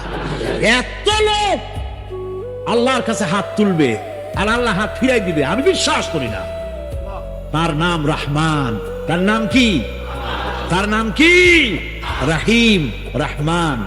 কাবা শরীফের পাশে যখন আমি গিয়ে দাঁড়াই মুলতাজিমে, যখনই আল্লাহ নেওয়ার সুযোগ দেয়, আমার মনে হয় দোয়া কবুল না করে কি আল্লাহ কেমনে পারবেন? দোয়া তো কবুল করাই লাগবে। বলেন আল্লাহ। দিল সে जो बात निकलती है असर रखती है पर नहीं मगर ताकते परवाज रखती है। অন্তরের কথা আর মুখের কথা তো এক জিনিস না। মন থেকে যে কথা বেরোয় তা প্রভাব বিস্তার করে। ডানা নাই কিন্তু উঠতে সক্ষম, সেটা হলো মনের কথা। মনের মণিকোণা থেকে যদি কেউ একটিবার যদি উচ্চারণ করে আল্লাহ, আল্লাহ রাব্বুল আলামিন 70 বার সাড়া দিয়া বলেন, বান্দা কি চাও, আমি হাজির। বল কি চাই, ক সুবহানাল্লাহি বিহামদিহি। এর থেকে আপন আর কেউ কি হতে পারে? সুতরাং আল্লাহর সাথে মহব্বত বেশি করে জুড়তে হবে, তাকে ভালোবাসতে হবে, তার কোরআনকে ভালোবাসতে হবে। মুনাজাতের আগে যে কয়টি বিষয় আমি আপনাদের সামনে আলোচনা করতে চাই, তার মধ্যে একটি বিষয় হচ্ছে নারী। একটি বিষয় কি? বিগত 4 দিন তারা এসেছেন কষ্ট করে, অভিযোগও করেছেন যে আমাদের ব্যাপারে কিছু বলা হলো না। আমি কালকেই জবাব দিয়েছি, যা বলেছি সব নারী আর পুরুষের জন্য সমান। তবে যেহেতু আপনারা নারী, আমাদের আপনাদের জন্য আলাদা কথা তো আছেই। কোন আলহামদুলিল্লাহ। সেই কথাগুলি কি, সেইটাই আমি আপনাদের খেদমতে পেশ করতে চাই। খুব কান খাড়া করে শোনো, কাজে লাগবে। বিশ্বব্যাপী আজ কথা উঠেছে যে নারীরা অধিকার হারা, অধিকার বঞ্চিত, তাদের কোনো অধিকার নাই। ইসলাম তাদেরকে ঠকিয়েছে, আর পুরুষ শাসিত সমাজ ব্যবস্থা নারীদেরকে লাঞ্ছিত, হ্যায় প্রতিপন্ন করে টুরিয়া শেষ করে ফেলাইছে। এই জন্য তারা কায়রো সম্মেলন করেছে, এই জন্য তারা বেইজিং সম্মেলন করেছে। করে নাই? আপনারা শিক্ষিত মানুষ, নিশ্চয়ই আমার কথা বুঝতে পারছেন আপনারা। আমি ইউরোপ এবং আমেরিকায় 2.5 মাস সফর করেছি বেইজিং সম্মেলন চলাকালীন। আমি বলেছি, নারীর অধিকার আদায়ের জন্য যে বেইজিং সম্মেলন হচ্ছে, এই সম্মেলন ইহুদিদের জন্য, নাসারাদের জন্য, কাফেরদের জন্য জরুরত আছে। ওরা যে অধিকারের জন্য চিল্লায়, সে অধিকার ইসলাম দিয়েছে 1400 বছর আগে অধিকার দিয়ে ফেলেছে। নারীর কথা কোরআনে কোন জায়গায় বাদ দেওয়া হয় নাই। কোন সুবহানাল্লাহ। ইসলাম নারীকে সম্মান দিয়েছে, মর্যাদা দিয়েছে, পুরুষের সমান মর্যাদা দিয়েছে। কোন আলহামদুলিল্লাহ। কতক্ষণ নাই নারী আর পুরুষে, আল্লাহর বান্দা হিসাবে, মানুষ হিসাবে নারী পুরুষে বিন্দু মাত্র তারতম্য নাই। নারীকে খাটো করে দেখার কোনো প্রশ্নই ওঠে না। দেখুন কোরআনে কারিমে আল্লাহ পাক কিভাবে বলতেছেন, নারী আর পুরুষ পাশাপাশি।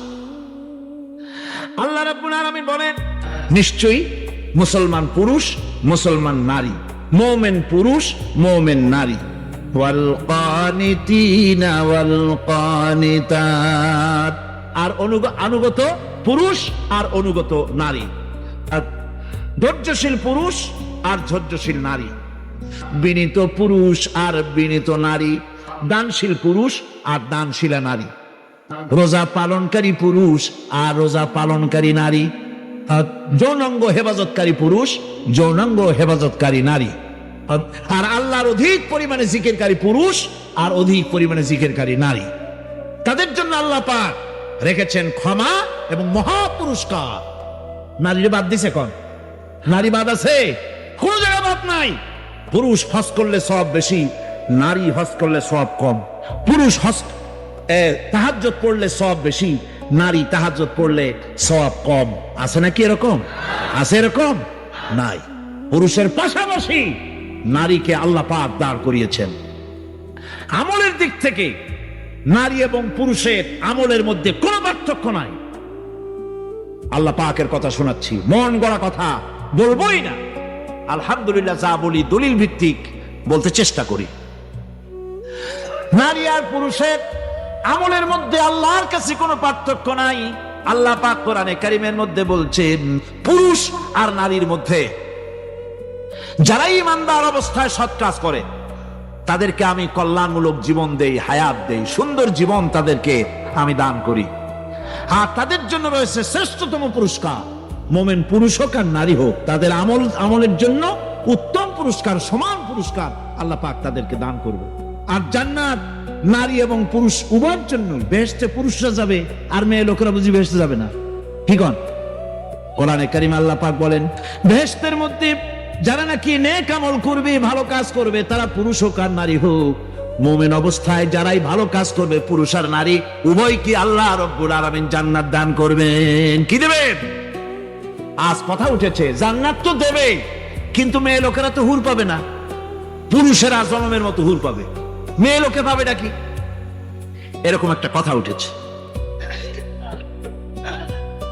বেহেশতের মধ্যে পুরুষেরা হুর পাবে আর নারীরা কিচ্ছু পাবে না, এরকম কথা আছে নাকি কোরআন শরীফে? কোথাও আছে? কোথাও? এখন অভিধানের দিকে ফিরে যান। অভিধানে বলা হচ্ছে, আরবি অভিধানে হুর শব্দের অর্থ হচ্ছে সাথী। হুর শব্দের অর্থ কি? সাথী।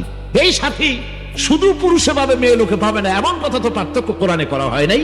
কোরআন শরীফে বলা হয়েছে যারা বেহেশতি তাদেরকে হুর দেওয়া হবে, সেখানে একথা বলা হয় না যে পুরুষদের দেওয়া হবে, মেয়েদের দেওয়া হবে না। সুতরাং প্রত্যেকেই পুরুষে এবং নারীতেও যে ধরনের প্রয়োজন, সেই ধরনের প্রয়োজন মিটাবার জন্য আল্লাহ রাব্বুল আলামিন হুর সমানভাবে দিবেন। এরাও পাবে, তারাও পাবে। আলহামদুলিল্লাহ। সেখানে কোনো কষ্ট থাকবে না, সেখানে মানুষের কোনো কষ্ট থাকবে? কোনো কষ্ট থাকবে না, কারো কোনো চিন্তা থাকবে না, দুঃখ থাকবে না। মিম্মা ইয়াশতাহুন, যা দিল চাইবে তাই পাবে। এই ওয়াজ শুনে একজনে বলছিল, হুজুর যা মন চাইবে তাই যদি পাওয়া যায়, আমার তো হোক্কা খাওয়ার দারুণ অভ্যাস, তা আমি কি বেহেশতে গেলে হোক্কা পাবো? পীর সাহেব বলছেন, দেখো তুমি যদি বেহেশতে যাইয়া হোক্কা চাও, তো আল্লাহ যখন ওয়াদা করছে মিম্মা ইয়াশতাহুন, হোক্কা তো তোমার দেওয়াই লাগবে। কিন্তু মনে রেখো, জান্নাতের এত সব নিয়ামত থুইয়া পচা হোক্কার কথা তোমার মনে উঠবে না। অবশ্যই ভালো ভালো জিনিস আল্লাহ রেখেছেন এবং মানুষ প্রাণ ভরে সেই নিয়ামত ভোগ করবে। কাজী নারীর জন্য হুট থাকবে, তার সাথী আল্লাহ তাকে মিলাই দিবেন জান্নাতের মধ্যে। স্বামী যদি যায় জান্নাতে, স্বামী মিলাই দিবে। স্বামী যদি না যায়, আল্লাহ তার উত্তম সাথী মিলাই যাবে, স্বামীর কথা ভুলিয়ে যাবে। আর পুরুষের জন্য হুট থাকবে। সুতরাং হুর জাতীয় জটিলতা এবং হুর নিয়ে চিন্তা করে এভাবে বিভেদ সৃষ্টি করার কোনো মানে নাই। এক শ্রেণীর বর্তমান যুগের কবি, সাহিত্যিক, বুদ্ধিজীবী, তারা নারী এবং পুরুষের অধিকার আদায়ের নামে পরস্পরের বিরুদ্ধে যুদ্ধ ঘোষণা করেছে। নারীদেরকে বলা হচ্ছে কিসের বর, কিসের ঘর, তারপর কি যা মনে লয় তাই কর। এই হলো স্লোগান। নারী নারী সব কিছুই করতে পারি, আমার দেহ আমার মন, সিদ্ধান্ত আমার। এই জাতীয় স্লোগান ঢাকায় দিয়েছে। এনজিওরা এদেরকে ময়দানে নামাইছে। ওই যে কালকে এনজিওদের কথা বলেছিলেন, এই এনজিওরা অনেক বেড়েছে। তারা এখন মেয়েদেরকে রাস্তায় নামায়েছে তাদের অধিকারের নামে, ফতোয়াবাজির নামে, মিথ্যে কথা বলে তারা ময়দানে নামায়েছে এই মেয়েদেরকে। সুতরাং এনজিওরা, গভর্নমেন্ট যদি এনজিওদেরকে না সামলায়, আমি গতকালও বলেছি সব এনজিও খারাপ তা কিন্তু ঠিক না, বহু এনজিও ভালো কাজ করতেছে। শোনেন, আল্লাহ রাব্বুল আলামিন বলেন, আল্লাহ পাক বলেন, মুমিন পুরুষ আর মুমিন নারী পরস্পরের বন্ধু স্বরূপ। জোরে কোন সুবহানাল্লাহ। তারা পরস্পরের বন্ধু, একে অপরকে তারা সম্মিলিতভাবে ভালো কাজের আদেশ করবে, অন্যায় কাজ থেকে মানুষকে ফিরায় রাখবে, নামাজ প্রতিষ্ঠা করবে, যাকাত আদায় করবে এবং আল্লাহ রাসূলের আনুগত্য করবে। আর এদের উপরই রয়েছে আল্লাহ পাকের রহমত, তাদেরকে আল্লাহ পাক অবশ্যই রহম করবেন। ইসলাম মানব জাতির যেসব অধিকার প্রদান করেছে তাতে নারী এবং পুরুষ সকলে সমান অধিকার ভোগ করবে, কারো অধিকারকে কম করে দেখানো হয় নাই। 1400 বছর পূর্বে নারীর অধিকার আদায় করে দেওয়া হয়েছে এবং বলা হয়েছে নারী এবং পুরুষ একই সত্তা থেকে এসেছে। কোরআনে কারীম বলছে, হে মানব সকল, তোমরা তোমাদের প্রতিপালককে ভয় করো। তোমাদেরকে আল্লাহ রাব্বুল আলামিন এক সত্তা থেকে তোমাদেরকে সৃষ্টি করেছেন এবং তার থেকে তোমাদের সঙ্গিনী তৈরি করেছেন। আসছো তোমরা এক জায়গা থেকে, পরস্পরের বন্ধু, কারোর সাথে কারো কোনো শত্রুতা নাই, বিদ্বেষ নাই, তোমাদের মধ্যে সমান অধিকার ইসলাম দিয়ে দিয়েছে। এবং শরীয়তের দৃষ্টিতে ভালো কাজ করলে পরে যে পুরস্কার পাবে, নারীতেও যেভাবে পাবে পুরুষেও সেভাবে পাবে। আর যদি কোনো অন্যায় কাজ করে, পুরুষে করলে যা শাস্তি হবে নারী করলেও সেই একই শাস্তি হবে। আর স্ত্রীর অপরাধের জন্য স্বামীকে শাস্তি দেওয়া হবে না, স্বামীর অপরাধের জন্য স্ত্রীকে শাস্তি দেওয়া হবে না। লা তাজিরু ওয়াজিরাতুন ভিজরা উখরা, একজনের শাস্তি, একজনের অপরাধ আর একজনের মাথায় চাপায় দেওয়া হবে না, একজনের বোঝা আর একজনের মাথায় দেওয়া হবে না। সুতরাং নারী এবং পুরুষ আল্লাহর দৃষ্টিতে সমান। বৈবাহিক সম্পর্কের স্বাধীনতা নারীর ব্যাপারে, স্বাধীন সত্তা হিসেবে একজন সাবালেগা মুসলিম নারী একজন মুসলমানকে, পছন্দ মতো একজন মুসলমান পুরুষকে ইচ্ছে মাফিক বিবাহ করার অধিকার রাখে। অভিভাবক যদি জোর করে বিবাহ দেয় তাহলে সে বালেগ হওয়ার পর এই বিবাহ ভঙ্গ করার অধিকার রাখে। ভঙ্গ করা অথবা ঠিক রাখা, দুটোরই অধিকার সে সংরক্ষণ করে। কোন সুবহানাল্লাহ। আবু দাউদ শরীফে হাদিস এসেছে, এক যুবতী রাসূল করিম সাল্লাল্লাহু আলাইহি ওয়াসাল্লাম তার কাছে এসে বলছেন যে আমার অসম্মতিতে আমার অভিভাবক আমাকে বিবাহ দিয়েছে। রাসূল করিম সাল্লাল্লাহু আলাইহি ওয়াসাল্লাম বলছেন যে তুমি তোমার ইখতিয়ার, ইচ্ছে করলে বিবাহ বহাল রাখতেও পারো, ইচ্ছা করলে ভঙ্গ করতে পারো। চার মাযহাব এই মতের উপরে একমত। রাসূলের এই হাদিস সহিহ হাদিস, নারীদের অধিকার দেওয়া হয়েছে। সুবহানাল্লাহ বলেন। ইসলাম ঠকাইলো কোথায়? ইসলাম কোন জায়গায় ঠকালো? তারপরে বিবাহ করার সময় মেয়ে দেখতে হয়, মেয়েরও ছেলে দেখতে হয়, ছেলে মেয়েকে দেখবে, মেয়ে ছেলেকে দেখবে। কিন্তু এই দেখা দেখির ব্যাপারে এখন অধিকারটা ছেলেরই, মেয়েরা ভালোভাবে দেখার সুযোগ পায় না।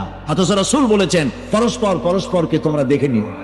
দেখতে গিয়ে আবার অনেকে বাড়াবাড়ি করেন, দেখতে গিয়ে জিজ্ঞেস করে দাঁড়াও তো দেখি, তো দাঁড়াইলো। কোরআন শরীফ পড়তে পারো কিনা এগুলো কিন্তু এখন জিজ্ঞেস করে না, এখন জিজ্ঞাসা করা হয় সারেগামা পাধা নিশা এগুলো মুখস্থ আছে কিনা, রবীন্দ্রসঙ্গীত জানো কিনা, এগুলি প্রশ্ন করা হয়। তারপরে দাঁড়াও, মাথার চুল খোলো, হাঁটো, বসো, দাঁত বাইর করো। আশ্চর্য কথা, মানুষ গরু কিনতে গেলে যেরকম করে সেই ব্যবহার করে। নাউজুবিল্লাহ। দেখা তার হাত পাও, পর্দার ভেতরে থেকে তার চেহারাটা, হাতের কবজি, পা এ পর্যন্তই, তার দাঁতগুলো বের করে দেখাইতে হবে। এই পর্যন্ত যখন মানুষ গেছে, মেয়েরাও কিন্তু এখন আর অবলা না, রাইফেল শুদ্ধ ধরা পড়ে ঢাকায়। এত অবলা মনে করলে হবে না।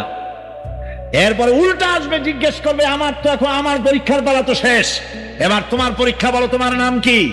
বলবে আমার নাম বল্টু মিয়া। দাঁড়াও, দাঁড়াও, হা করো, জিভে বাইর করো, ইনজেকশনের সিরিঞ্জ আনা হবে, তোমার রক্ত পরীক্ষা করব। যেই সমস্ত নির্বোধ বুদ্ধিজীবী, তাদের নাম বুদ্ধি দেশে যারা খায় এরা গোটা জাতির দুশ্মন, যাদের কাছে ইসলাম নাই। বুদ্ধিজীবী মানেই খারাপ তা নয়। এক শ্রেণীর বুদ্ধিজীবী আছে যারা বসনিয়ার সমস্ত মানুষ মরে গেলেও কথা কয় না। কাশ্মীরে বালফাকারে যখন বলে ভারতীয় সৈন্যদেরকে যে তোমরা কাশ্মীরের মুসলিম মহিলাদেরকে ধর্ষণ করো, তখন এখানকার বুদ্ধিজীবীরা কোল্ড স্টোরেজের মধ্যে থাকেন, এর কোনো কথা তারা বলে না। কিন্তু ইসলামের ব্যাপারে কোনো কথা আসলে তখন পাগলের মতো বকতে থাকে। এই পাগলগুলিকে আমি বলবো এরা পাগল, পাগলের চাইতে নিকৃষ্ট। কোরআন শরীফ দেখো, ইসলাম দেখো, অধিকার কারে দেশে? তোমার মায়ের দিছে অধিকার ইসলাম। তোমার বউকে, তোমার মেয়েকে, গোটা নারী জাতিকে সম্মান দিয়েছে ইসলাম। বিবাহ করার সময় আগে অনুমতি ছেলের নয়, ম্যারেজ রেজিস্ট্রার মাওলানা সাহেব আগে পাঠান, মেয়ের কাছে যাও, মেয়ের অনুমতি আছে কিনা। কথা কি ঠিক কইলাম না মিথ্যা বলছি? আগে মেয়ের কাছে যাও, মেয়ে যদি বলে রাজি আছে বিবাহ হবে। মেয়ে যদি বলে আমি এই সলিমুদ্দিন ছেলে কসিমুদ্দিন বিয়ে করব না, কারো বাবার ক্ষমতা নাই বিয়ে দেওয়ার, এর নাম ইসলাম। সুবহানাল্লাহ কইতে ইচ্ছা করে না মিয়া? ভাইরা, দাম্পত্য জীবনের আল্লাহ রাব্বুল আলামিন সব বিবাহের এই ব্যবস্থা করলেন, বিবাহের এই সুযোগ সুবিধা দিলেন, পরস্পরের সমান অধিকার। তারপরে দাম্পত্য জীবনে আর্থিক সুবিধা, এটা একটা বড় পয়েন্ট। বলা হয় মেয়েদেরকে ঠকানো হচ্ছে, কিন্তু না, ঠকানো হয় না। বিবাহের অনুষ্ঠানে স্ত্রীকে মোহর দেওয়ার গ্যারান্টি দিতে হবে। দিতে হবে কিনা? মোহর দেওয়ার গ্যারান্টি দিতে হবে। এই মোহর যদি আপনি আদায় না করেন, আর বাসর রাত্রে যদি আপনার স্ত্রী তার দাম্পত্য কর্তব্য পালনে অস্বীকার করে, স্বামীর কিচ্ছু করার নাই, এর নাম ইসলাম। আগে মোহর আদায় করো, তার সম্মান দাও। আর যদি মোহর আদায় না করা হয়, স্ত্রী যদি ক্ষমা না করে, এই অবস্থায় যদি মারা যায়, কিয়ামতের দিন স্বামীকে জেনাকারের কাতারে দাঁড়াতে হবে। ইসলাম নারীকে সর্বাধিক সুযোগ দিয়েছে। চিৎকার দিয়ে এখন সুবহানাল্লাহ। নারীকে সোনার অলংকার, মহারানার টাকা, সম্পত্তি, বাড়িঘর, এগুলি আপনি যা দিবেন, কোরআন বলছে পাহাড় পরিমাণ সম্পদ যদি দাও, কোরআন বলছে পাহাড় পরিমাণ সম্পদ যদি দাও মোহরের বাদে, মোহর সুদ্ধা, সোনা দানা মাল মাতা যা কিছু দিবা, কণা মাত্র ভিড়ায় নিও না। সুবহানাল্লাহ, এক কণাও ভিড়ায় নিও না। এরপরেও সমস্ত খরচ কার? পুরুষের। সমস্ত খরচ কার? স্বামীর। খরচটা কার? ওই পাগলেরা এক জায়গায় দেখছে যে মেয়ে লোকের একটু কম দেওয়া হয়েছে, এক জায়গায় দেখেছে মেয়ে লোকের একটু কম দিছে। একটা মেয়ে, একটা ছেলে সমান দুইটা মেয়ে, একটা ছেলে সমান দুইটা মেয়ে। এইটা দেখে পাগলগুলোর মাথা খারাপ হয়ে গেছে। তারা বলে কি, কয় মেয়েরে কি ঠকাইছে, এটা কি কোরআন শরীফ হইল? এরা আগাগোড়া সংশোধন করা লাগবে। নাউজুবিল্লাহ, এরা পাগল নয়, রাম ছাগল। যদি দায়িত্বই না হবে, তাহলে বাপ মারা যাওয়ার পর তার সম্পত্তি মায়ের ছেলের চাইতে মায়ের বেশি পাওয়ার কথা ছিল। ফরায়েজ কি বলে? ফরায়েজ বলে ছেলের চাইতে মা পাবে কম, অথচ মায়ের পায়ের তলে জান্নাত। মাকে ইসলাম বেশি দেয় নাই, বেশি দিয়েছে সন্তানকে। যেহেতু মায়ের সমস্ত দায়িত্ব এখানে মর্যাদার জন্য নয়, দায়িত্ব পালনের জন্য সন্তানকে বেশি দেওয়া হয়েছে। মায়ের দায়িত্ব পালন কর। সুবহানাল্লাহ। সুতরাং ইসলাম নারীকে সবকিছু দিয়া, তারপরে খোরপোশের চিকিৎসা, খাওয়া দাওয়া, ওঠা বসা, সুখ শান্তি, সবকিছুর দায়িত্ব পুরুষের। স্ত্রীর যদি লক্ষ কোটি টাকার মালিক হয়, সংসারের 4 পয়সার কদু কিনতেও সে বাধ্য নয়, 2 আনার লোটটা ফিস কিনতেও বাধ্য নয়। তার ইচ্ছা। ইসলাম এ অধিকার তারে দিছে। তুমি বেটা স্বামী যা লাগে সব করবা, বউরে জ্বালাইতে পারবা না। সুবহানাল্লাহ। কিন্তু আমাদের দেশে এই বুদ্ধিজীবীগুলি কোরআনের সমালোচনা করে, যৌতুকের সমালোচনা করে না। যৌতুক উপহার দেওয়া বিবাহে সুন্নত, আর যৌতুক দেওয়া হারাম। যৌতুক কি? উপহার আর যৌতুক কি এক জিনিস না। উপহার হলো ইচ্ছে করে দেওয়া, আর যৌতুক হলো দাবি করে আদায় করে নেওয়া, দুটো ভিন্ন জিনিস। ছেলে যদি এমএ পাস করে, বাপ মোছে তেল মাখে। আপনারা একটু এদিকে আগায় না বসলে এদিকে লোকেরা দেখে না, এদিকে আমার দিকে চেপে আসে। আপনারা সেক্রেটারি সব শুদ্ধ, এদিকে আসে। আসার জন্য জায়গা তো নাই, কিন্তু তারপর করি কি? আচ্ছা, আমাদের কুতুব সাহেব বলছেন যে জায়গা নাই, তারপরে উনি অনুরোধ করছেন একটু চেপে বসতে। তো একটু চেপে বসেন, উনি সভাপতি, ওনার হুকুম তো আমাদের মানাইলেন না। তো আল্লাহ বরকত দিবেন। কোরআনে কারিমে আল্লাহ পাক বলেছেন যে তোমরা মানুষের জন্য জায়গা ছেড়ে দাও, যখন জায়গা ছাড়তে বলা হয় আল্লাহ তোমার জন্য বেহেশতে জায়গা ছেড়ে দিবে। আল্লাহরে বলি, আল্লাহ কোরআনের মাহফিলে আমাদের যাদের তুমি দয়া করে আনছো, জাহান্নামের আগুনটা আমাদের জন্য হারাম করে দিও আল্লাহ, জাহান্নামের আগুনটা হারাম করে দিও আল্লাহ। ভাইরা, আমি আপনাদের সামনে যৌতুকের কথা বলতেছিলাম। যৌতুক এক অভিশাপ। এই যৌতুক দিয়ে, যৌতুকের একটা গরু একটা রেডিও দিতে পারে নাই বলে বউটারে পিটাই পিটাই মেরে ফেলাইছে। হয় নাই বাংলাদেশে? পিটিয়ে মেরে ফেলেছে, বিষ খাওয়ায় মেরে ফেলে, ফ্যানের সাথে ঝুলাইয়া পিটাইয়া তারপরে হত্যা করেছে। এগুলি মানুষ না জানোয়ার? জানোয়ারের চাইতেও নিকৃষ্ট। আপনার ছেলে এমএ পাস করেছে, তাতে মেয়েওয়ালার কি হয়েছে? আপনার ছেলে এমএ পাস করুক, ডাক্তার হোক, ইঞ্জিনিয়ার হোক, তাতে মেয়েওয়ালার কোন ছাতা? কেন মেয়েওয়ালা আপনার ছেলেকে বিবাহের সময় টাকা দিবে? কেন দিবে?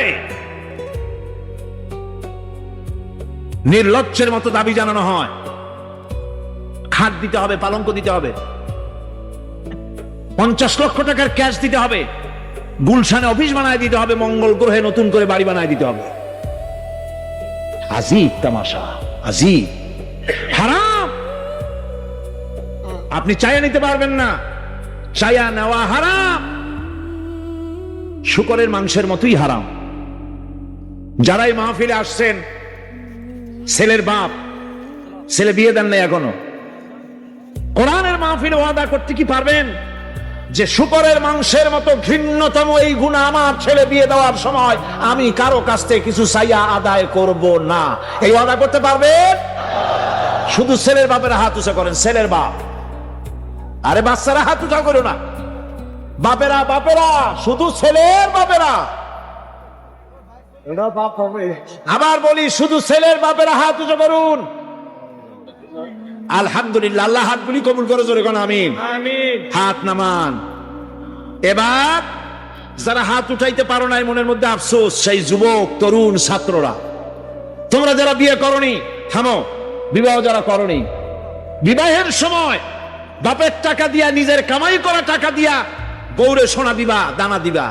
বউর বাপের বাড়ির টেলিভিশন ব্যবহার করবা, তুমি কি ভিক্ষুকের ছেলে? বউর বাপের টাকা দিয়া খাট পালনকে শোভা, এর থেকে ভিক্ষা করে খাওয়া ভালো। তুমি পুরুষ না?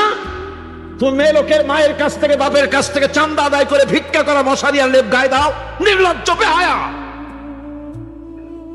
সুতরাং আজ যুবকেরা ওয়াদা করো, বিবাহ করব নিজের কামাই করে টাকা দিয়া, বাপের টাকা দিয়া, সোনা দিয়া সাজাইয়া।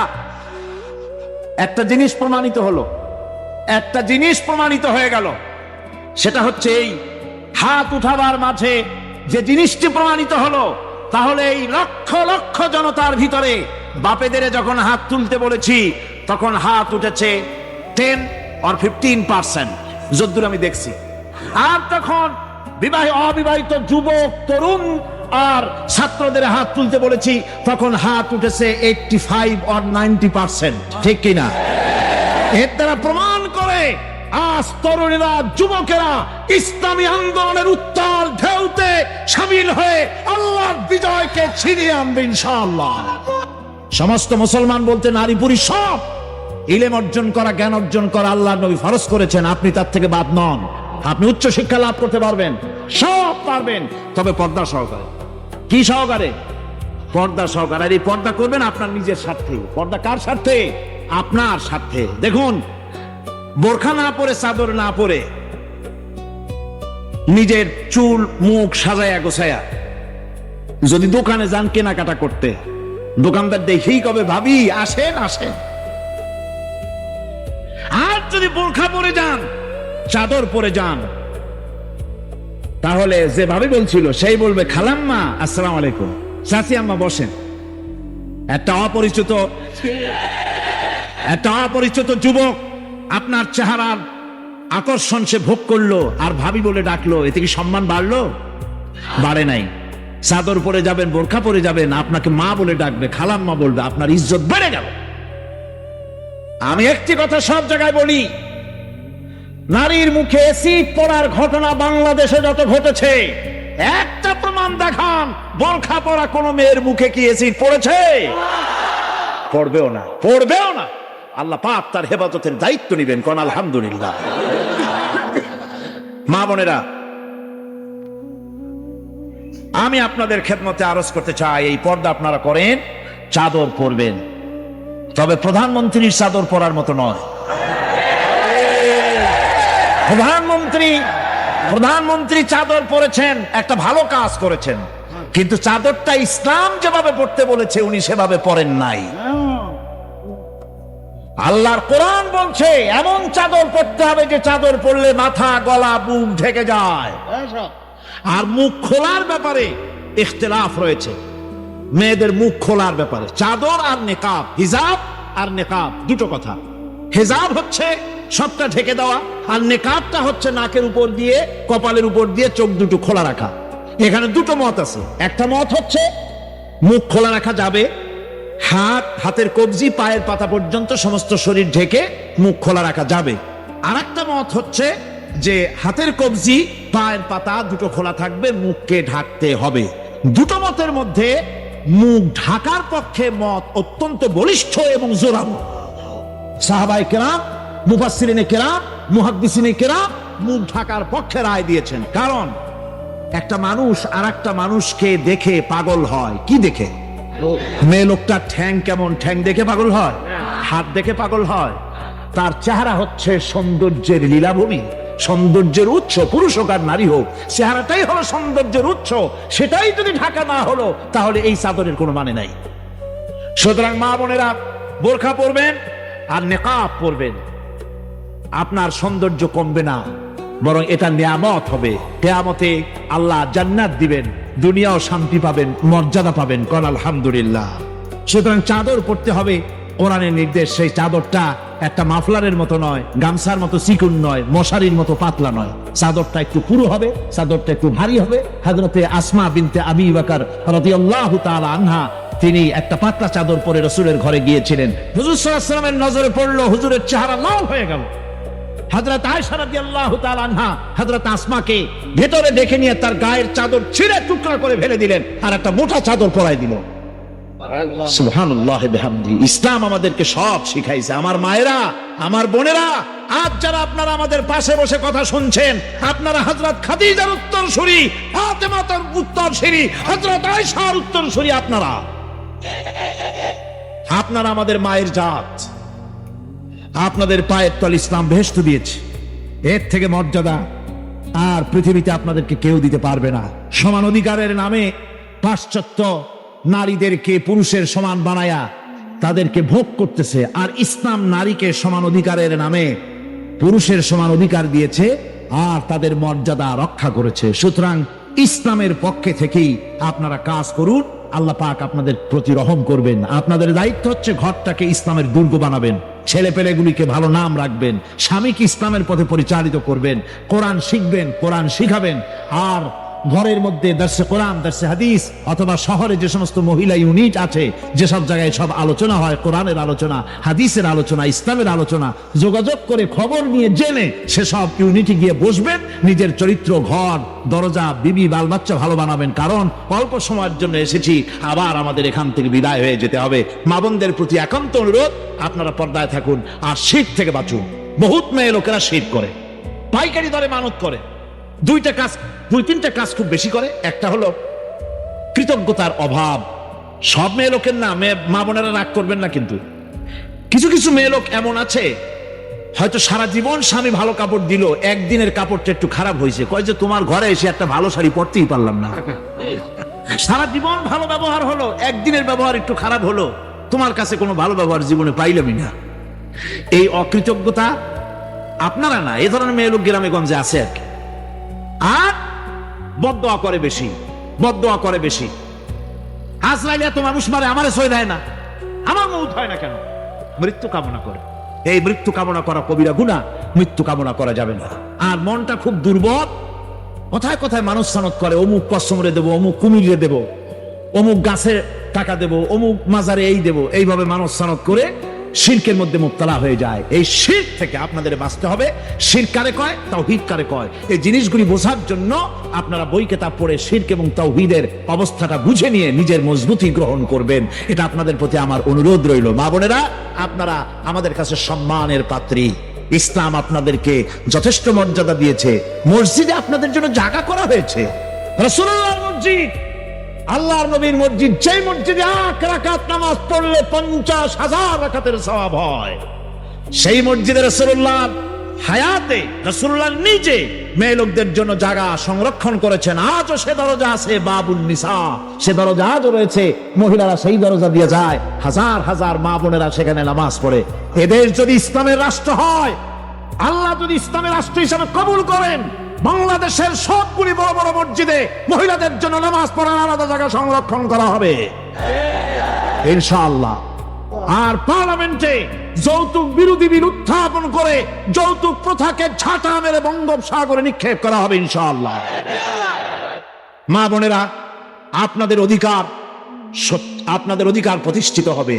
আমি এই পয়েন্টে সব জায়গায় বলি, আমার মা বোনেরা, বাংলাদেশের মহিলারা যদি জানতেন যে ইসলাম তাদেরকে কি অধিকার দিয়েছে, এটা যদি তারা জানতেন, তাহলে রীতিমতো এই অধিকার পাওয়ার জন্য গভর্নমেন্টের বিরুদ্ধে তারা মিছিল করে শহীদ হতেন। যে ইসলাম আমাদের যে অধিকার দিয়েছে, সেই অধিকার আমাদের ফিরিয়ে দাও। আপনাকে খাটো করে যারা দেখে, তাদের ঈমান নষ্ট হয়ে যাবে। আর আপনাদেরকে যারা পুরুষের শত্রু বানাতে চেষ্টা করে, তারা দেশের দুশ্মন, স্বাধীনতার দুশ্মন, ইসলামের দুশ্মন, আল্লাহর দুশ্মন। এই পৃথিবীর সংসার গঠিত হয়েছে দুই মানুষ দিয়ে, একজন হযরতে আদম, একজন হযরতে হাওয়া।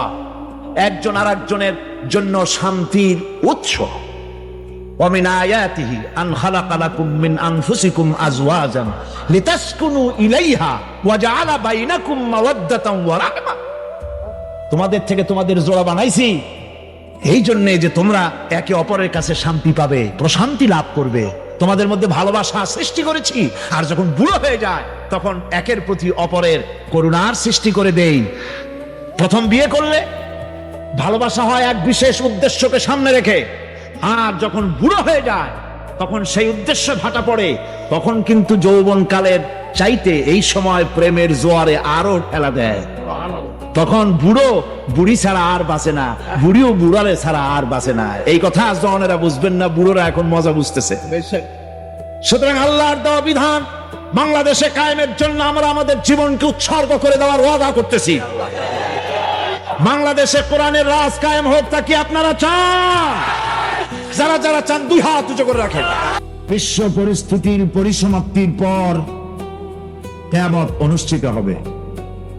সেই কিয়ামতের দিন দুটি ভাগ হবে, এক ভাগ যাবে জাহান্নামে, আর এক ভাগ যাবে জান্নাতে।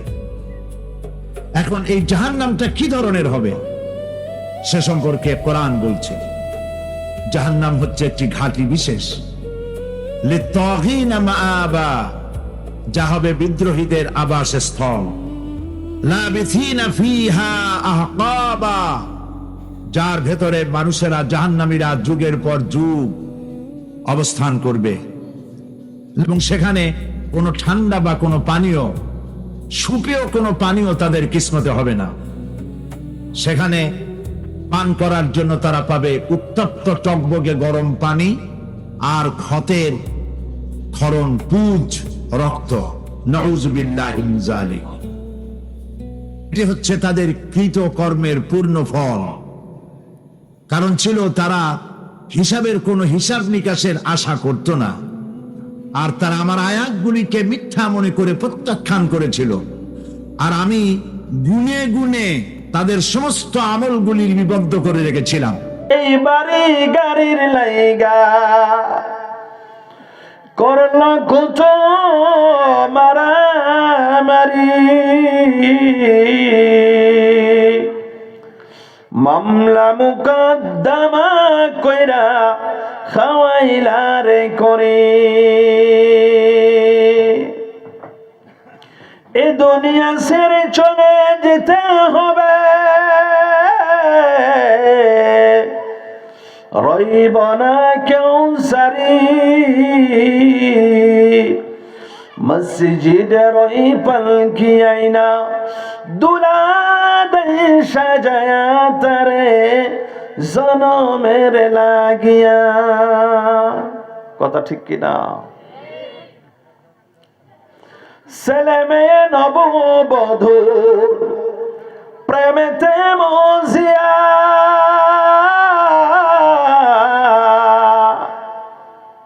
ছেলে মেয়ে নববধূ প্রেমেতে মজিয়া।